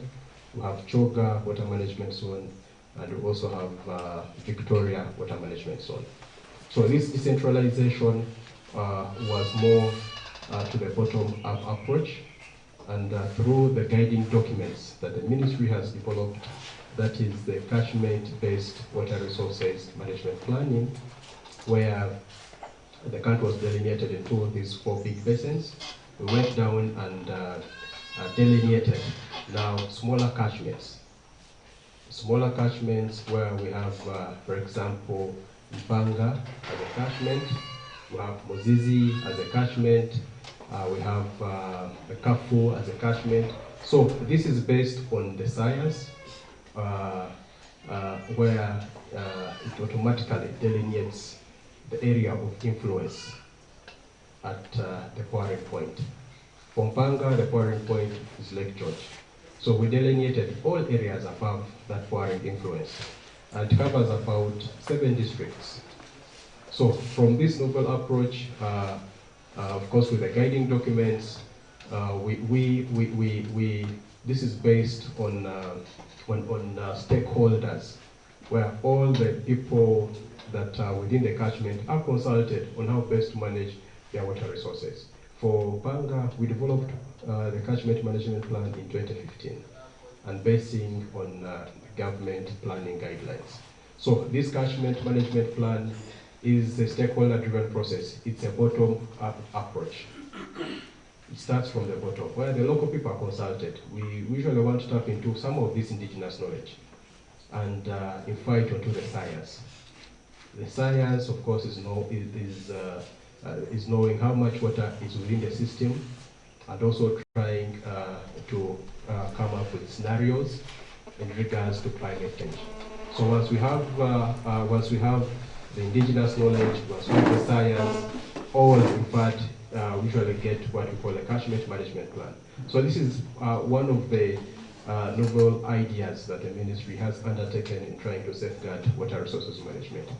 And the catchment management plan is guided by a very lean secretariat, that is the catchment management committee. And for Banga, where we are, the head of the catchment management committee is Honorable Richard Raukinga. So for you to head the catchment management committee, you must be an LC5, so that you have that political clout. If an LC5 says something within a given district, people will always listen to him. So we usually want to have the political head of one of the districts head the catchment management committee. And of course, as a ministry, we haven't stopped at developing some of these committees. We've also gone into implementation. So there has been a very paradigm shift in the way we are managing water resources. We have not only developed some of these policy documents, but we have also gone ahead and implemented some of the management plans we have developed. If I'm to give you, maybe if I'm to zoom in from Banga, we have done a number of pilot case studies, and all these came through the developed catchment management plan. We have done it like soil and water conservation within the Karangura. We have done tree growing of indigenous tree seedlings within Chenjojo. We actually now call it tree growing. It's one thing, it's planting, and the other is growing. So we are encouraging a lot of tree growing within Kamwenge, within Chenjojo, and then also realized you can never stop a poor man from degrading the environment. You can never stop him. However much you try, they will always go there. So now what did we do as a ministry? Of course, we went ahead and said, okay, let us have some of these alternative income generating activities. Things that are synonymous to the environment, things that are symbiotic to the environment, such as fish farming within the buffer zone, having apiary within the buffer zone of some of these river systems. So this is something that we are doing. If I'm also given another case example, maybe for Kasese that has been receiving almost by annual floods. Almost twice a year, the river usually floods. That causes a lot of property damage. So we're also implementing some of these, what we call catchment management measures within Kasese.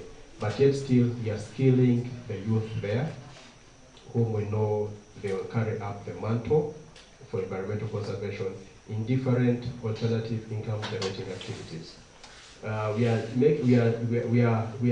making them look at water as a big resource in terms of economic improvement at household level, but also they should look at it as a very big resource. So some of the youth actually from the stones, from these big boulders within the river valley, they are making some of these hand wash basins. And they're not very expensive. So we are trying now to change, of course, that mindset towards environmental conservation. People should look at water as a big resource. I remember there's one time I was at a conference, and then there were some Egyptians. Egyptians were praying for the rains in Uganda. They were praying for it to rain so heavily so they can receive water. But it wasn't all about the water that they wanted. It was all about the soils from Uganda through the Nile up to Egypt. We have very fertile soils. And for most of us who go to KFC, those who usually go to Kampala, there is KFC in Kampala. So KFC usually gets pre-cooked chips from Egypt. They are not even from Uganda. So Egypt Air usually brings in pre-cooked chips from our soils. So of course now this is all about, of course, changing people's mindset that we need to conserve what is available. As it rains, let us conserve most of our waters. And this is monitored through our different monitoring stations, so that during the dry season, our water levels are still very high. Mpanga has actually been deteriorating for some time, but is regenerating. During the dry season, the water levels have actually been going low and low and low. But through the different interventions that we have been doing, there's that very slight positive impact. It hasn't been significant, but at least there's that positive impact of what we're doing. So, of course, environmental conservation is everyone's responsibility, at least to ensure that water is available in adequate quality and quantity. So, as a Ministry of Water and Environment, that is more of a snapshot of what we are doing, but also bring into place the policies that we have set up, and then also the evolution in the management of water resources as a country. So from my side, of course, I would want to encourage everyone to be at the forefront. Let us be our ambassadors, our own ambassadors in conserving water resources. Thank you very much. Thank you so much, Dr. Brian, for that presentation. It all rotates to conserving the environment, conserving water and conserving the environment. Poor water quality affects both human life and aqua life. Like Mr. Clovis said, you can use chemicals to increase the numbers of fish in a lake, but not knowing in the long run, you're going to extinct some of those species in that lake. So we conserve for a future of human life and aqua life. Ladies and gentlemen, we've talked a lot, but I would love everyone to stand up for a moment. Let's stand up for a moment. We're going to have an exercise, but we're going to do it swiftly. I'll first show you a small elaboration, then I'll see who is attentive and who is not. Here we go. We shall have 3 moments of exercise. This is like a quick bit of us waking up from all those talkings and everything. So we're going to just have enough space near your nice one and be able to spread your arms this way. All right. Are you able to spread your arms upwards? All right. Are you able to spread your arms at the front? So to the count of 1, I'm going to say it randomly, and I would love to see. We are having arms at the side, arms at the front, and arms up, right? To the count of 1, 2, 3, go. Arms to the up. Arms to the right. No one did it. Okay. To the count of 1, 2, 3. Arms to the front. Arms to the back. It wasn't part of my discussion, right? All of it back. Okay, one more time. 1, 2, 3, go. Arms to the side. Arms to the front. Arms to the top. Thank you so much. So I would like to invite Mr. Paul Kasande to give us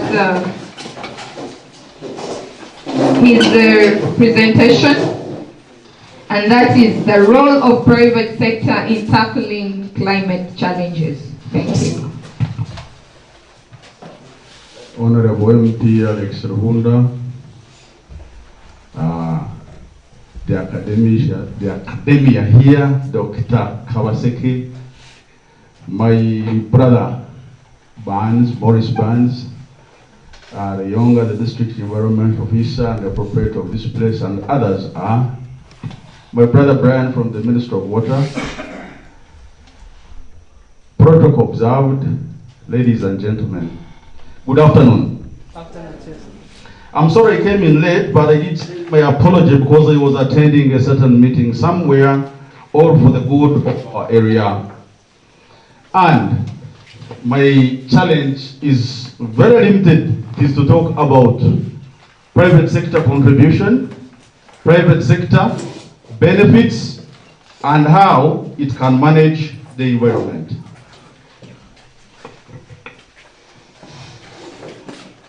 And I understand I have been given a limited time because I came late or because of the rains. In business, we talk about the 3 P's. In business, we talk about the bottom line. We talk about profits. We talk about corporate social responsibility and the environment.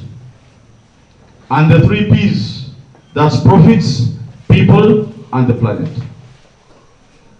I think my talk is over. So you have everything. You know, business like my brother, Honorable, they're interested in making money.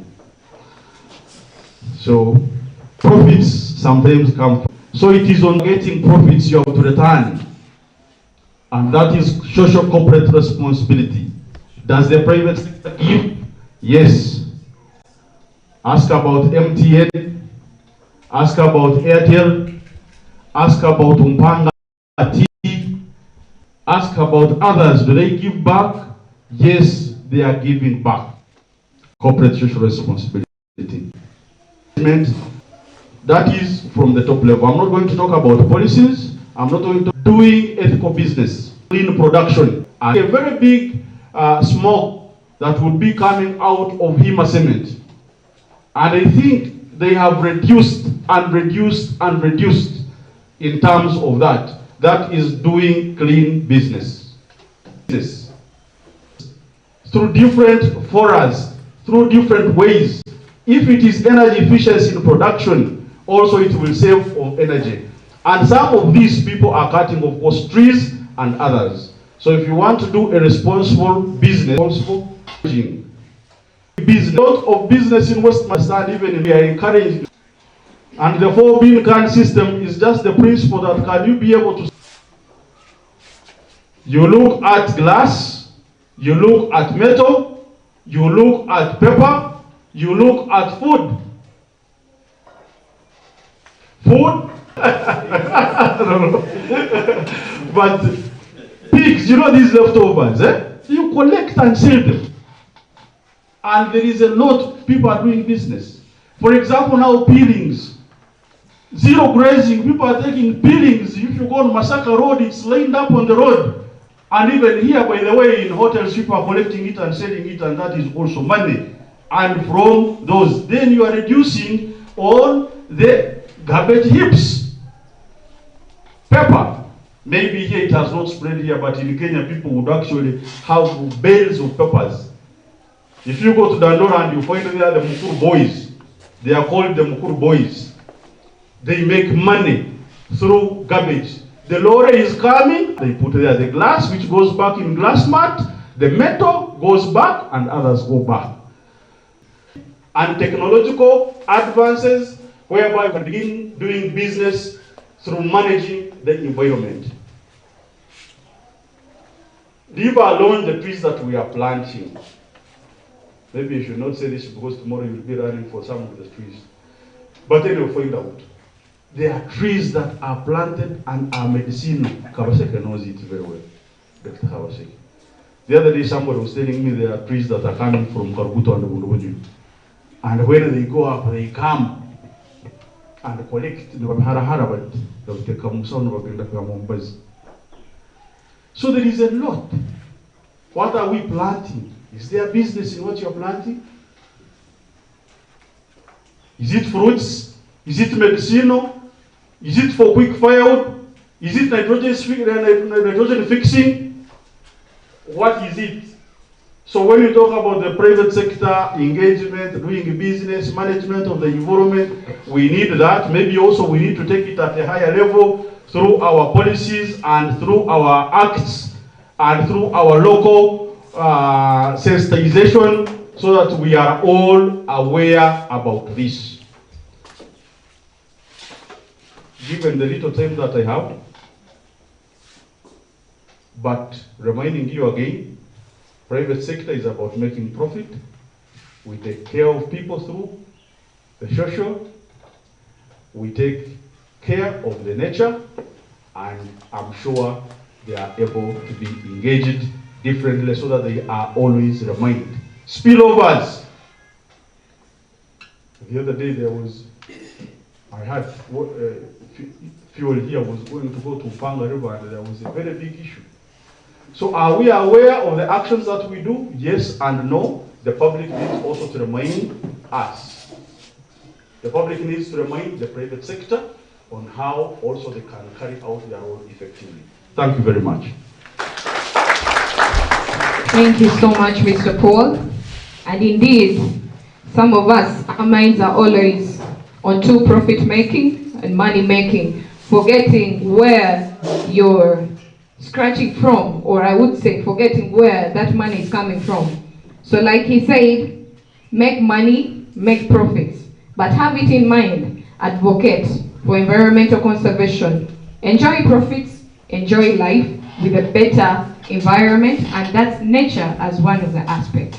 Thank you so much, Mr. Paul, for that presentation. At this moment, allow me invite Honorable Alex Ruhunda to share his presentation. Akiki, I'll call you 2 times because I think you appear 2 times. Politicians always appear everywhere. You can be here for 2 minutes, go to the other hall for 1 minute, go to the other hall. That's your platform, utilize it. So Honorable Alex Ruhunda is going to share with us the parliamentarian role in influencing policy change to address climate change. Honorable, you're most welcome. Thank you.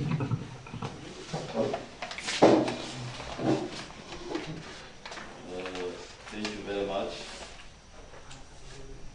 Madam MC, for welcoming me and moderating this session. My great friends on this panelists, none of you, I know you. I think doctors haven't interacted. What? Are you best here? Okay. Yeah, but I was there when we were unveiling the magnificent building. So I hope that our water, from the presentation, the issues of water is addressed. And I know now we know where to go because we have the water officers here.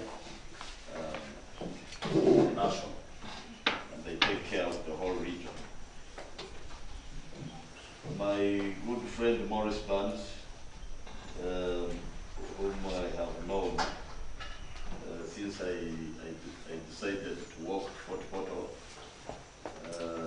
And I met this man and I was, amazed how he could tease the brain. I couldn't know where he was coming from that time, but we moved a long way, and I think I am proud of what we have achieved.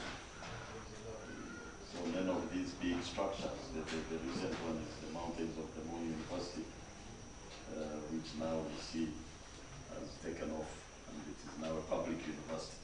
So some of these are efforts which we have done a long time ago. But now, we are proud when we look at the results, when we are still alive.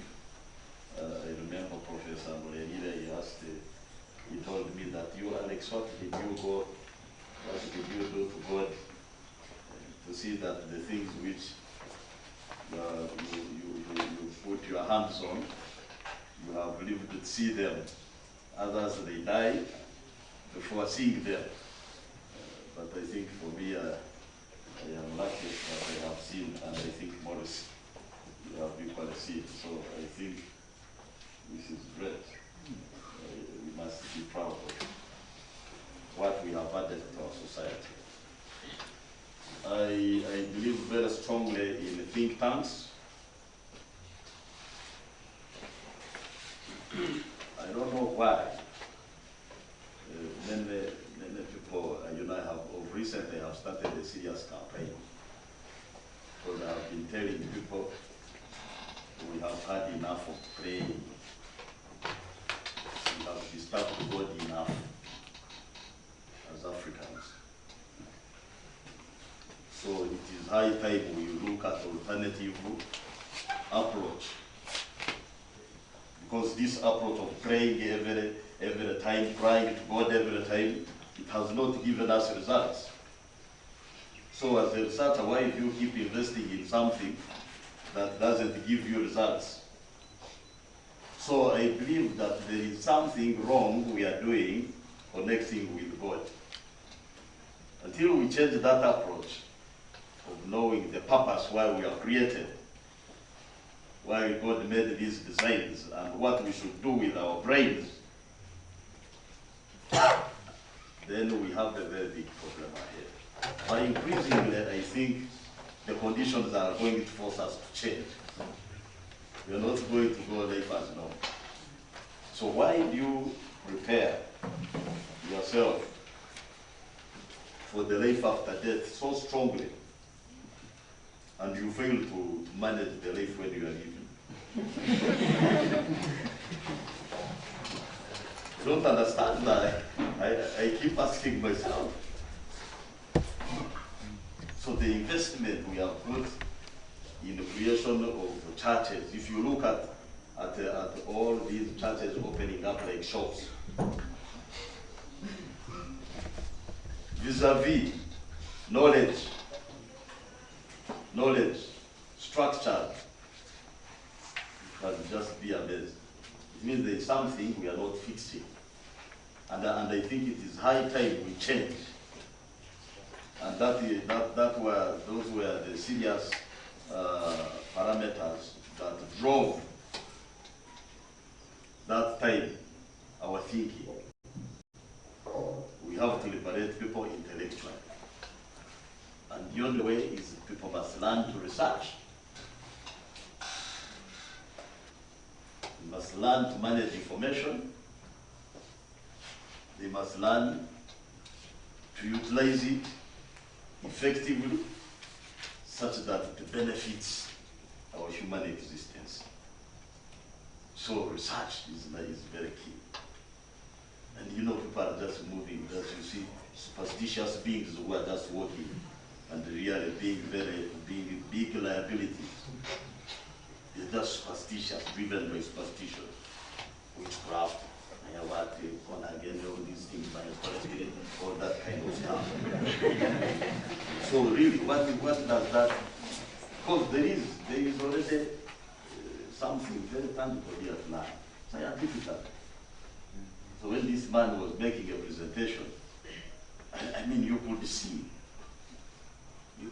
that they are thinkers, we have scientists, we can fix our environment. But you see now, all these fellas who just take us on serious, they have never seen God, they haven't been there, but they are trying to make us know more God, when really the things are here around us and we cannot learn from them. So we must change. So that is my philosophy. And I don't like anybody intimidating me about all those things. You can't intimidate me. Because it is just the fear threatening you how you will know you will go tell and all that kind of stuff. So if you are going to hell, then I think we should have all these Ugandan thieves in real hell. Why are they stealing and not fearing hell? So I think there are things which we need really to understand. And until you begin changing your mind on that, that's when you will become really useful. So one thing I hate is just the lamentation. To keep complaining about things. I just think that you must fix. You have to be a fixer. You know, I just laugh at my colleagues in Parliament, they are just lamenting, you find people crying like children. That's so very important, inspire why all of these landslides, they are just crying. Eh? Is this really an arena of just going and you are crying and your people see you on camera crying, lamenting that now you are working? Why? We have to change. And you see, because they begin voting you that the man has really talked. What have you talked? What are you doing?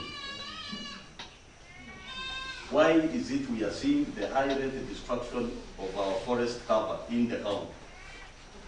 What are you doing about that?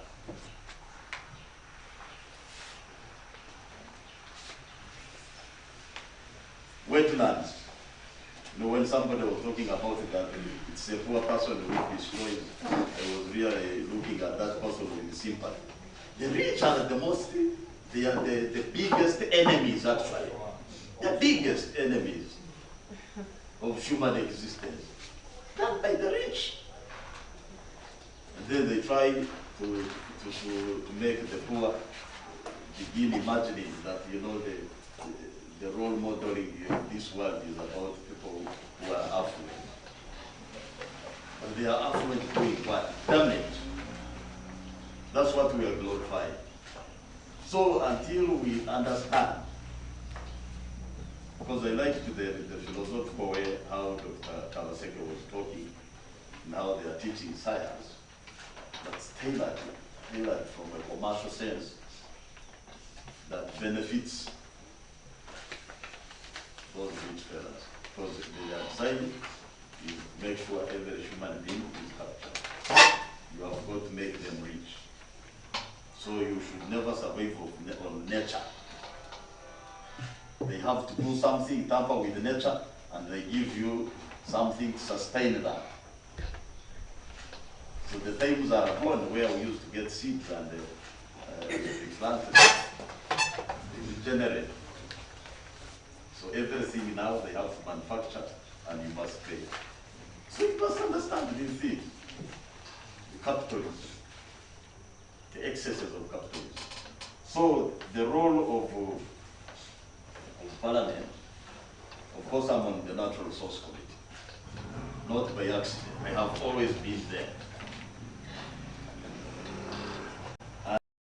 And we have all the laws. If you want really to know, because sometimes I really get irritated how smart we are in making very good laws and regulations. It's excellent. But come to implementation, disaster.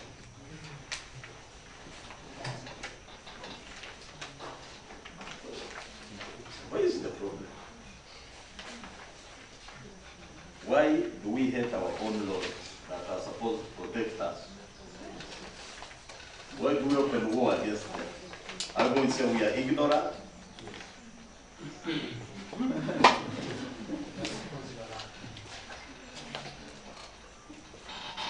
By the way, when you go to vote leaders, do you vote leaders on issues? What connects you with the leader? Majority, it's emotions. As if you are in a love affair. Just emotions. Although who say love is blind, I think you apply it in political. And then you have disaster. You have leaders who are incompetent. They cannot think for the country. They cannot internalize and understand details of the policies we are talking about. So there is a very big mismatch between the leadership and the expectations. And then you have a society that is full of lamentation. And of course, the chore, to see how smart the design is, the chore is keep these fellas praying. Wow. Problem of floods, you go to God and pray. Problems of landslides, you go to pray. Accidents on the road, people are dying, it's God's plan. The person had to go because that was the day. So this is really, you know, for me, I feel really, I'm extremely worried about how the biggest percentage of Ugandans failure have skills of managing themselves, skills of managing change. This is a crisis. So much as we talk about the role, I don't want to be academic. Because there are all these laws which you can go and research on. The environment laws of Uganda, National Environment Act, the Mining Act, the Water Act, the National Forestry and Tree Planting Act. We have the National Environment Audit Regulations, National Environment Management of Ozone Depleting Substances, National Environment Waste Management, Petroleum Waste Management Regulations, National Environment Mountainous and Hill Areas Management Regulations, Minimum Standards of Management of Soil, National Environment Noise Standard. I just, you know, this noise pollution. Even people don't understand that you are causing inconveniences. They just bring this cause and play in the playground of bomb. Yes. As if there is no law. So we have there is nowhere we have not really touched, including the Climate Change Act. So we have all this. So for me, I don't want to be academic. Come and then we just address ourselves on this. What I want to assure you is that we only need to have the will, the goodwill of ensuring that we follow the laws. I bought some land near Prepared. Now, the surveyor, they were negotiating with me on how I can encroach on the reserve from the water to the land. You imagine they are trying to make me break the law, and then they get the land title, which includes the part that is under the reserve. And then I told them, but why they were saying you are going to lose so many acres of land if we don't do that. But I was saying, but the law, what does the law say? It says 100 meters. I said, please respect the law. I will just have a small portion of land, but respect the law. And they cannot believe that, you know, this is coming from a person, a political leader who can manipulate and go away by breaking the law. So why should we break the law? So he told them, is there another law that can allow me to environmentally utilize the 100 acres? They said, yes, you can get a certificate. So I said, what's wrong with you? Go ahead and process my title. And the whole delay was about the 100 meters. But you see that every in Uganda, they work so hard to avoid the law. That's why we are dying. We are one of the most dead. You know, we die. Can't imagine. I'm a chairperson. I started a tea campaign.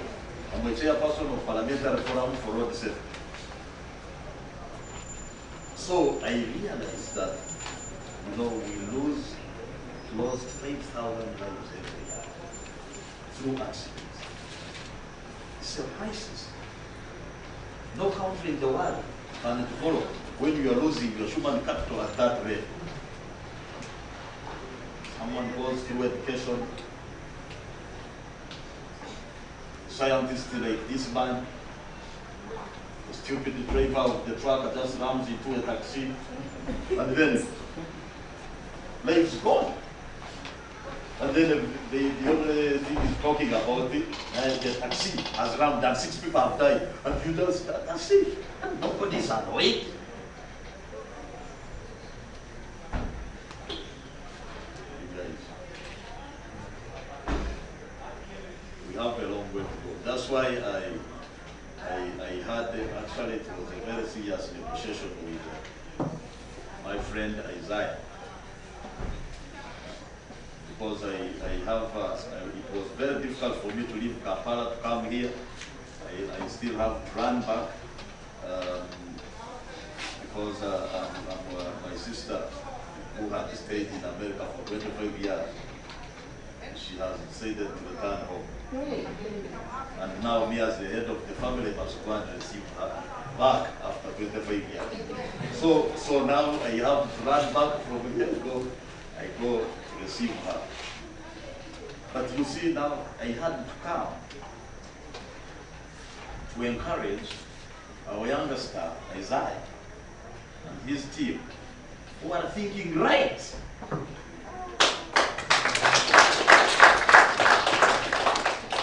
We need them. And that's how we started.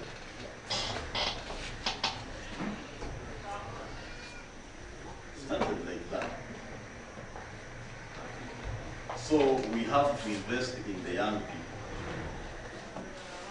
And what I'm seeing is a good sign for this people. So there are some young people who are determined to do things the right way. So this cause is one of the major causes for our survival. I know the worries of Morris with tourism. And as you know, by the way, now this is a secret which I have to reveal. You know, we had failed completely to get support, to get the city status. And the reason was very clear, that Imbarara had surpassed and had grown, and the regional city from the government direction is Imbarara. And you are not there in power to determine. You are helpless. So we have to use brain. How do we fix in Port Coast, which used to be a regional city some years back? How do we fix it? Luckily, there was another Goro guy in the National Planning Authority, the Director of Planning for Cameroon. And we just had to go and see. Because the government had come up with the oil, a strategic city of oil called oil and gas. And you know, I asked these questions and I said, do we have Mount Wenzori in Imbarara? I said, no. Is there a Chivale forest in Para? I said, no. Chamrike? I said, no. Is the city 1,500 meters above sea level? No. And the only city with that, Fort Porto. Ah! Then you can have it as a tourism strategic city. And when they were launching it, the NDP too, for us quietly, we had to put in Fort Porto Tourism City. And the president signed it, and then got the application. Because we had to see, because we don't want the world to leave us. So we must think. We must think better. So, and with that, of course, you know, here, I remember when I was talking about this 2010, there are so many people who were really fighting it, shooting it down, intellectuals. They couldn't believe that, you know, you can have Fort Porto, as I said. They were just saying, it can never be true, it cannot. The way Fort Porto is, it cannot be a city.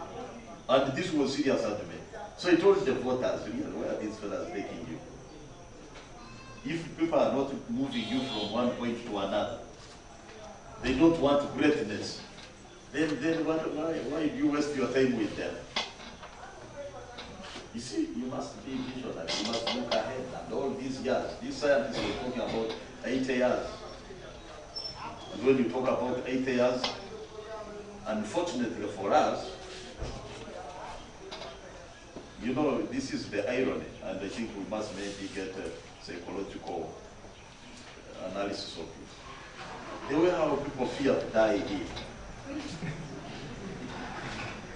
They fear to die. But at the same time, their actions are decimating. So I don't understand this paradox.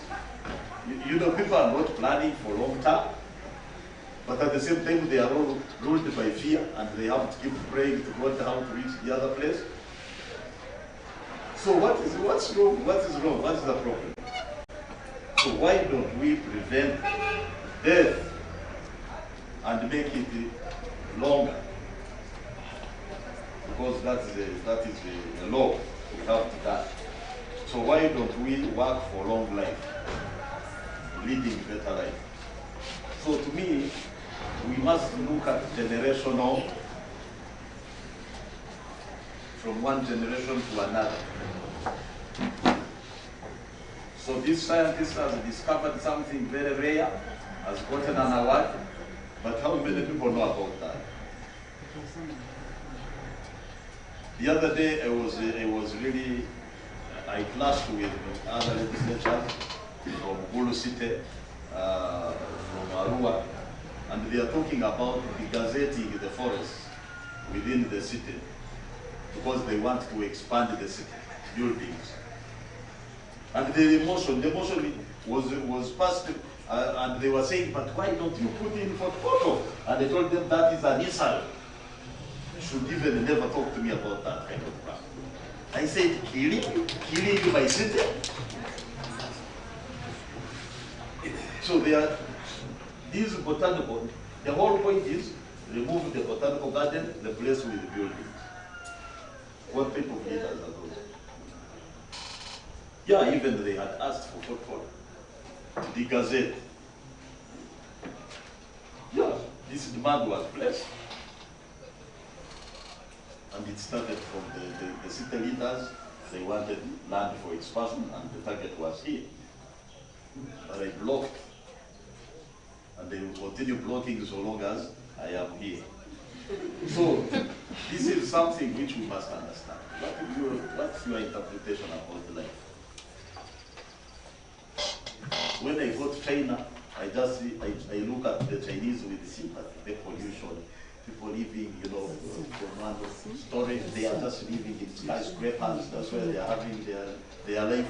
And you are here just crying that you are poor, you know, with such a nice environment around you, and you just want to live in a skyscraper. And because they have stolen your brain and you have to think that way. So we need serious campaign to enlighten our people to know the value of what we have. So, Freya, we are very happy. First of all, with your approach, sustainable approach. Don't get these big, talking in these 5-star hotels. People are busy, eating in 5-star hotels, and they are talking about the environment. We must preserve the environment. Sausages, that's how a lot of discussions are there. They are not in the people. So for me, I know those who have come here today, it's as if you are the born again, and you have left the sinners. If now we use that language, the sinners are left outside. But the ones who love and they are so passionate, they are here about the environment. But now, why do we leave those sinners? Why don't we go to them? So we must have these outreaches. We should now have the campaigns beyond these halls.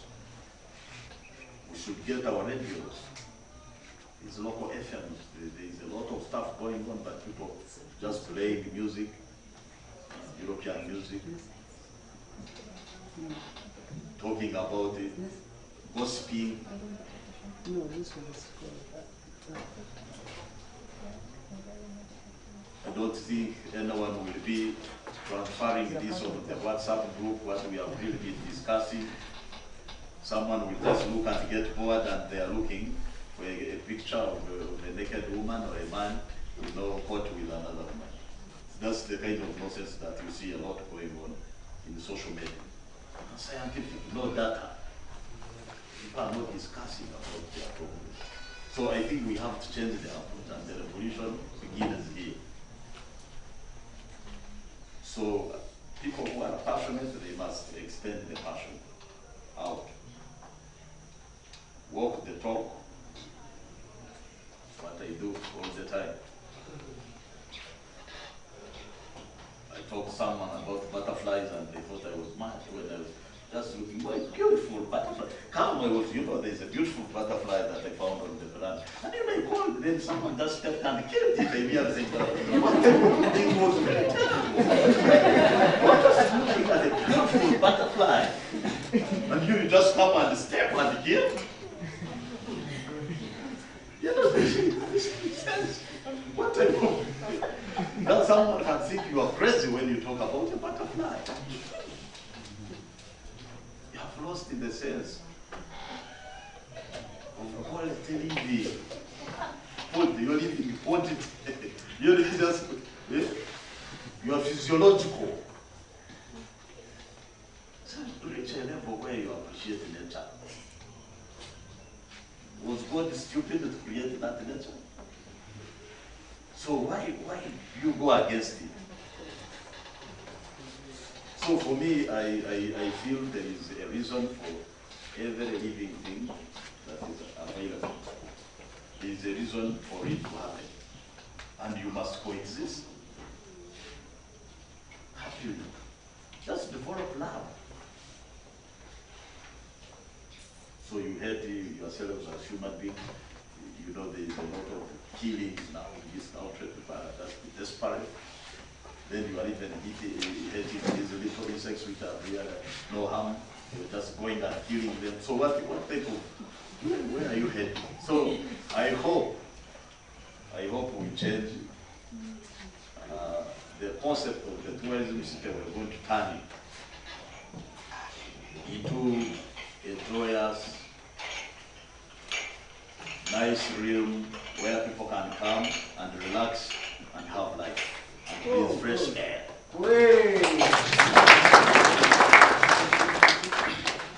So these are the campaigns, and that's why I started encouraging our young people. Now we have the nature walkers. We have for Porto City walkers, and they go, they leave their cars, and walk 20, 30 kilometers. And we go to nature. I had my birthday, now I made 51 months. Oh. On 2nd December. So I had my birthday in Mahoma, waterfalls.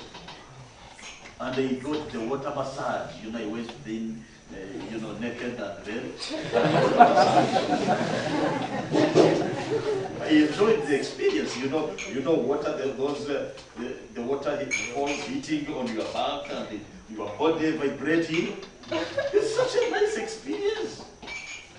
Where do you find it if you don't preserve nature? It was so beautiful, we walked. The other day we were in the hot springs, Wajima, and you climb the mountains, and you have to, I think I moved this lady, yeah, she's there, she's a walker.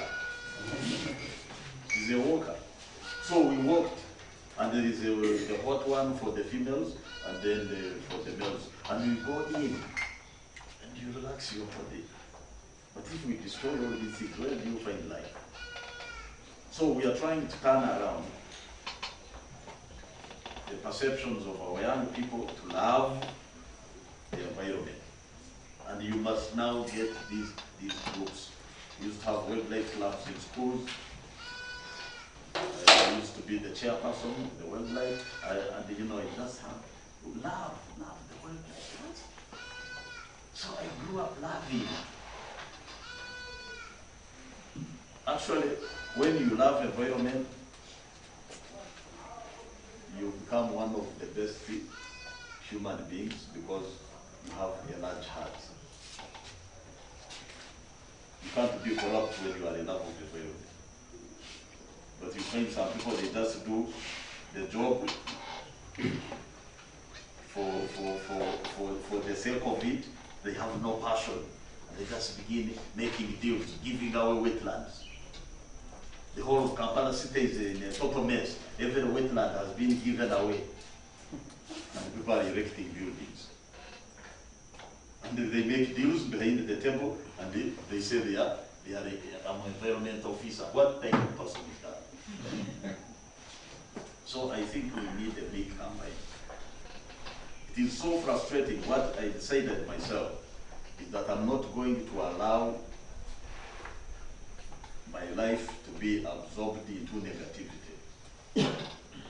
Because you can just die if you take on the problems of this country. You just burst and die. There are so many. But what I decided is to find my niche. You know, where I can find happiness. And that's where I go and hope north. Because I must go where I can find happiness. Why should I go and I lead a miserable life? So I say we must build a photo in an environmentally friendly manner that everybody, everyone must now love to come forward. And we started these campaigns on social media. To the point that even there are those sayings that if you want to live longer, you go for photo. So we are changing. So, but I quickly had to make a 5-year deal with one of the big environmental organizations, Fair Ventures International, and they got them to partner with the city to green for Porto for the next 5 years, greening of Porto.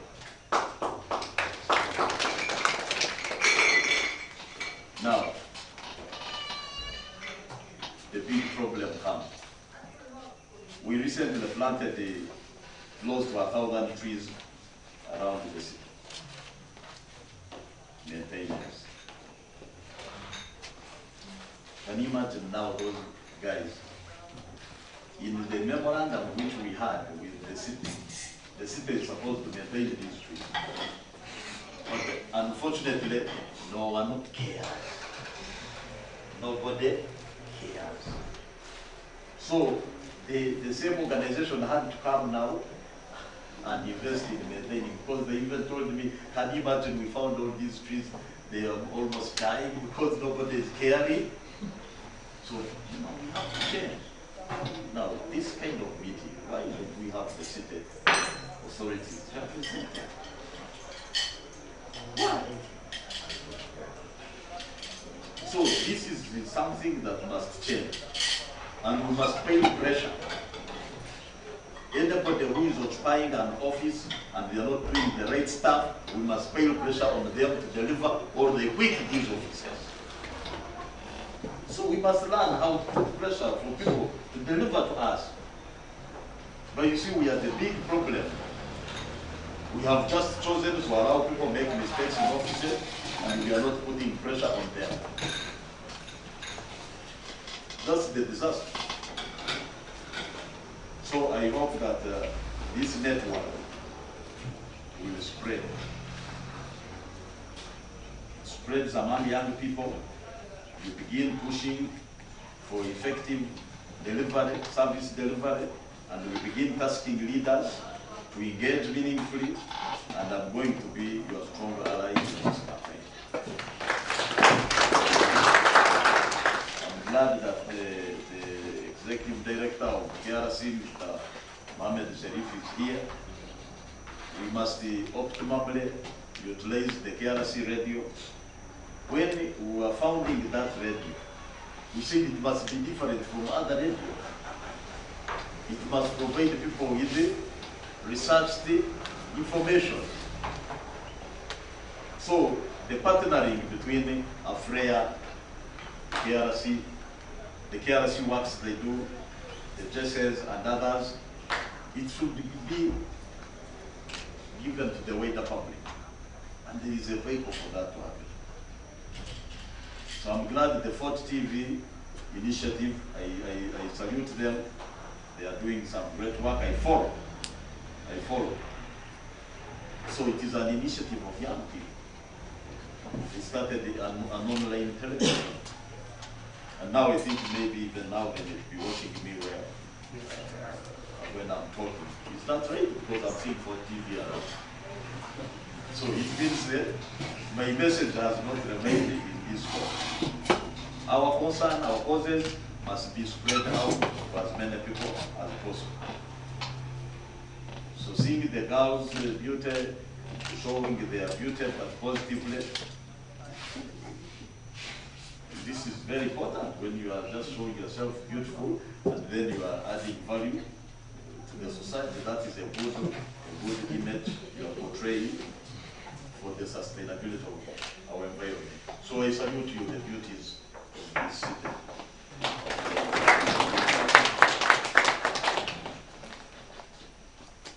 So we have the thinkers, and the university has a radio. I have not been following the content on that radio, but I assure that the 70% of the content is researched material. I assure, because I have not been following, but that is the assumption. Because if you are representing a university and the university has a radio, it must really give direction to our people, positive direction. So I thank you, and you said you closed. You are saying okay. I'm happy that I had this opportunity to meet new faces from the Julia. I saw her sometime, but you know, these guys are enjoying life. They are going to live longer because they are just with the nature. For us, we are in love with pollution, traffic jam in Kampala, where then the guys are with butterflies, then snakes, then they have love for snakes and all this. Something really special. Yeah? So you can see the choice, because you have to make a choice on how your life is going to be. And I think we must have a campaign of changing the value, because we are putting blocks everywhere. You know, this car, I think it's a British car. You are the ones teaching us how to be buried in, you know, in those graves that have a good design. I don't know whether there is heaven in that grave. So you can imagine how much damage we are causing. Those days we were so friendly, they would just put you in a bucket cloth and throw you. Of course, it was so painful when you know they are throwing the soil over the body. Hey, you were so but they think you don't appear there. You leave those who are brave to do it. But it was so nature friendly. getting bad. And in Europe, they're turning back to that very method now. Yeah, and for me today, I am happy that one of our lady in the botanical garden, Monique, she's here in the tree we plant. I carried the body. For the first time, I had an experience where we cremated. I had never attended such a value of cremation. And we had to go and burn the body in Kampala. Then I carried the body in a pot. Yes, I carried the ashes. And they came here to Botanical Garden. I even carried it, I had to dig it, and then we had to bury it. I just carried, for the first time I carried the whole body of a human being, and then put it. She's here, Monique, she's here in the tree. What's the name? Monodora. Yes? Monodora. Yeah, Monodora. I don't know those names. but she has kept with us. Unless we get a crazy person who will cut that tree when we are not here. But I think that was her wish. So she put her life here in the botanic. So for us, we want to go, and then they put a whole, they get you a coffin of set by a 15 million. Now in Parliament, we budgeted for 63 million for the grave and all that. Can you imagine that you have died as an MP and then you have to be in such a grave? And people are so attracted that we must really go there such that we can also be buried like that. Imagine that. So we are happy this botanical garden, which was started 21 years ago, has grown. Actually, I was amazed by the impact nationally. Started here and spread. That's what I've always told the men of these young people. Begin small, but thinking globally. Act locally, but think globally. And then, the men of the greater people, they have to be positioned somewhere.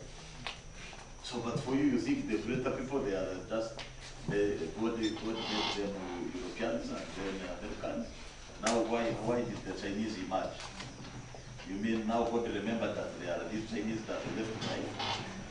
So when shall we ever have our share in the knowledge bases of the world? We must. So I salute Afrea for this initiative.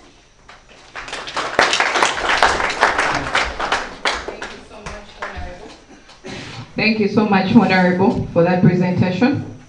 And at this moment, I think I can open the audience for questions, supplements, inputs, but we are going to limit them to a number of 10. 10, either questions, supplements, or any presentation. Thank you so much. I believe you can be audible enough, since we don't want to keep running around with a microphone. So, and I call upon the panelists to be attentive, because all these questions are coming back to us. Thank you so much. We shall start with Ms. Tin, Echo Uganda 2023. Thank you. Good afternoon, everyone. We have been sharing about the environment, how to conserve it. And as I've been in this room, I have taken time to read that. Trees on farms save women and children from long trips to collect firewood. What is firewood? Where is firewood got from? Trees. What do they use that firewood for? When you cook, what comes out of the firewood? Isn't smoke polluting the environment? And firewood is got from trees. Isn't that pollution too? Isn't that degrading the environment? We should come up with sustainable energy sources so as to conserve our environment. The good thing, we are in Western region. We have abundant supply of cow dung, right? Yeah. But what can we use cow dung for? There is an option for biogas. we can actually use biogas as an alternative source of sustainable energy. Actually Miss Echo is based in Kampala, so we shall not forget other people, as our MP said, our Honorable said, think locally, act locally, but think locally. What about those people in tons and tons of charcoal sacks are taken to Kampala daily? Where is charcoal got from? From trees. This rate of deforestation is alarming. What are we going to do? In the urban centers, there are no cows for biogas production. But we can actually use briquettes to reduce this charcoal usage, so as to reduce on this rate of deforestation, so as to become an eco-friendly country. So I cannot do this alone. Everyone has a role to play in this global warming and climate change resilience in Uganda. Because if these trees keep on being cut down, this is where climate change will come from. Global warming will keep on increasing daily. So therefore, I use this platform to ask for joint support from everyone, from the prominent country leaders, to involve the government and implement this initiative of biogas and briquettes in alternation for charcoal and firewood. Because we really need our environment safe, clean, for the future, because our environment, our future.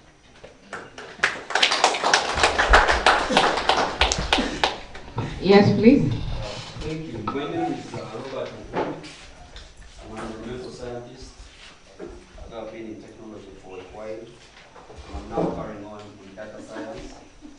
And allow me to take this opportunity. If you have a bottle of water on your table, please put a pen on one side. Under. Like, put a pen under the bottle. Or anything. Leave it the way it is. Does it balance? Why? Honorable Alex Ruhunda, thank you. I believe we shouldn't be blamed for our thinking when we even don't know why we think this way. The fact that we are an obligation to the government and it should be in position to safeguard us and it has not done that, then we're not the problem. One of the things I would love to carry on to tell my sister who talked about plastic and wood, Susan, is that plastic is from crude oil, natural gas and coal, which would rather now calling for the researchers, mostly like the TBG, to research on more tree species that can grow maybe in a short while. We get paper instead of using plastic. Then biogas also creates a lot of methane gas, which is actually so bad onto the environment. Now this takes us back to the government and policy makers. Don't expect us to vote someone without feeling. If themselves who are in office, they don't know what to do, we also don't know what to do. Of late, the times we've made, I think we met in Kampala, I tried to look up for people like you, and there's a document that I sent you. I'm sure I didn't read it. It's not like it's a blame game, no. There's some things that we've not given an ear or wanting to understand how they work. But the good news is, whoever is here, we're running for bad time, and it will not take us even 5 years from now. But the fourth industrial revolution is going to give us a revolution if we think critically. And trust me, the Western world is crying for the fourth industrial revolution. Because they've done a lot and they're tired. There's so much pressure. I told you I had a finding that is going to change the world, and no one still believes me because they think because I'm not in parliament, then I can't give in anything that can change the world. So people are still going to cry for the next 20 years. Destruction is going to be there. Implementation not being done is still going to be there. Voting on feelings is still going to continue. Floods, accidents are going to continue the move. Because we can see the future, but because we don't have a platform to tell you where the problem is, then we don't have anything to give you. The reason that's why I told you guys to put a pen here, it's because we live in equilibrium. This side and the other side must be equal. So what do you expect if we talk about environment? But then the environment, we are only talking about natural resources, because that's what running the environment. But environment, we have the natural environment and the artificial. It means that the biggest ministry should actually be the Ministry of Environment. I'm sure Brian, you added something whereby each and every project now to be done, there should be a risk assessment calculation on how climate change is going to affect that business. Trust me, a few or no people know about it. But the environment is everything that is besides us. And this meeting should not have only called people who are passionate about environment. Rather, everyone, it's everyone's opportunity to come and check where the problem is. So the fact that we are taking this experiment that everyone is looking at as a joke is the fact where our problems come. And we're not going to solve these problems whether tomorrow or the other day until we critically go down and understand where this comes from. For the scholars, you well know we are living in a game theory system whereby much of the things we are running on is called the zero sum, whereby the positive and the negative. Alex, you're going to lose 100,000 and give it to me because I've given you something, but I will have lost my money. Buying for a service. So if we understand these things, the fourth industrial revolution is going to be so magical. Because everyone here has an impact to do. The government is telling us not to think wildly. What do you expect if the biggest percentage of the graduates are moving out of the country, yet this is our energy? Population is everything. And you're the people who are in a parliament being voted by us who even don't know why we should be voting. Go and check the policies that you guys have been signing or what we've been signing. It's not ready to understand clearly what the things are. So my appeal is, bad times are coming. I'm speaking like a prophet. But the solution is there. The solution is there. If you know where the problem is, and the problem has been all over. The problem is understanding that you're dealing with a number. Everything you're doing here, everything you're looking at, the only difference is the unique identifier is the name, but you can calculate each and everything and it gives you a number. Until you understand that. Thank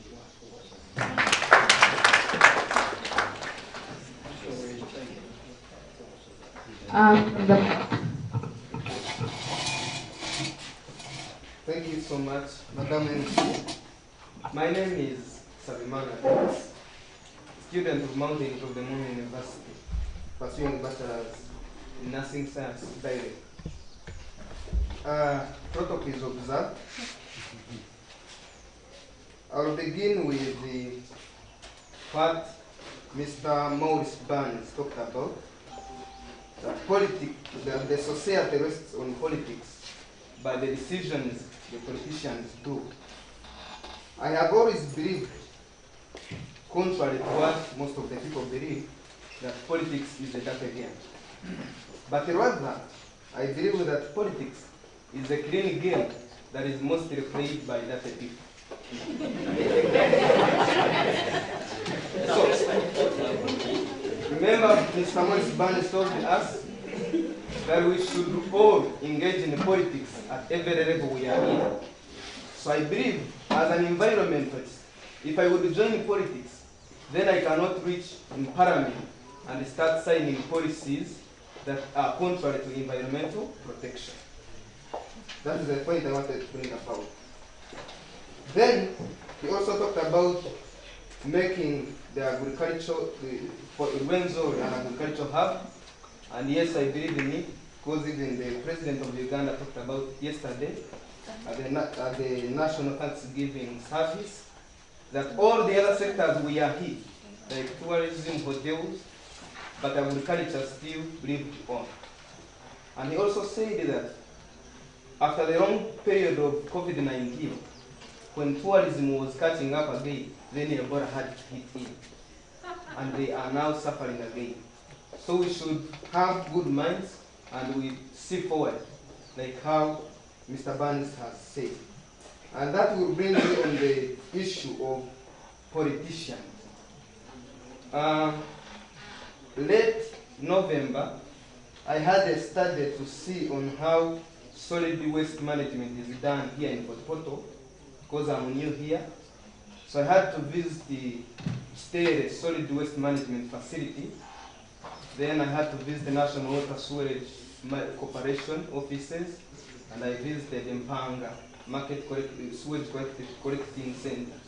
And among the challenges that they told me, especially Mugisha, who is at Chitere, he told me that whenever he makes budgets for increasing the landfill and paying the labor to do the sorting of various wastes, the city authorities or the politicians we have, because they do not understand how solid waste management should be done, they always cut the budget and ask, why is this being done like this?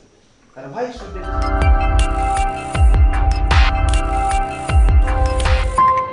Fort TV.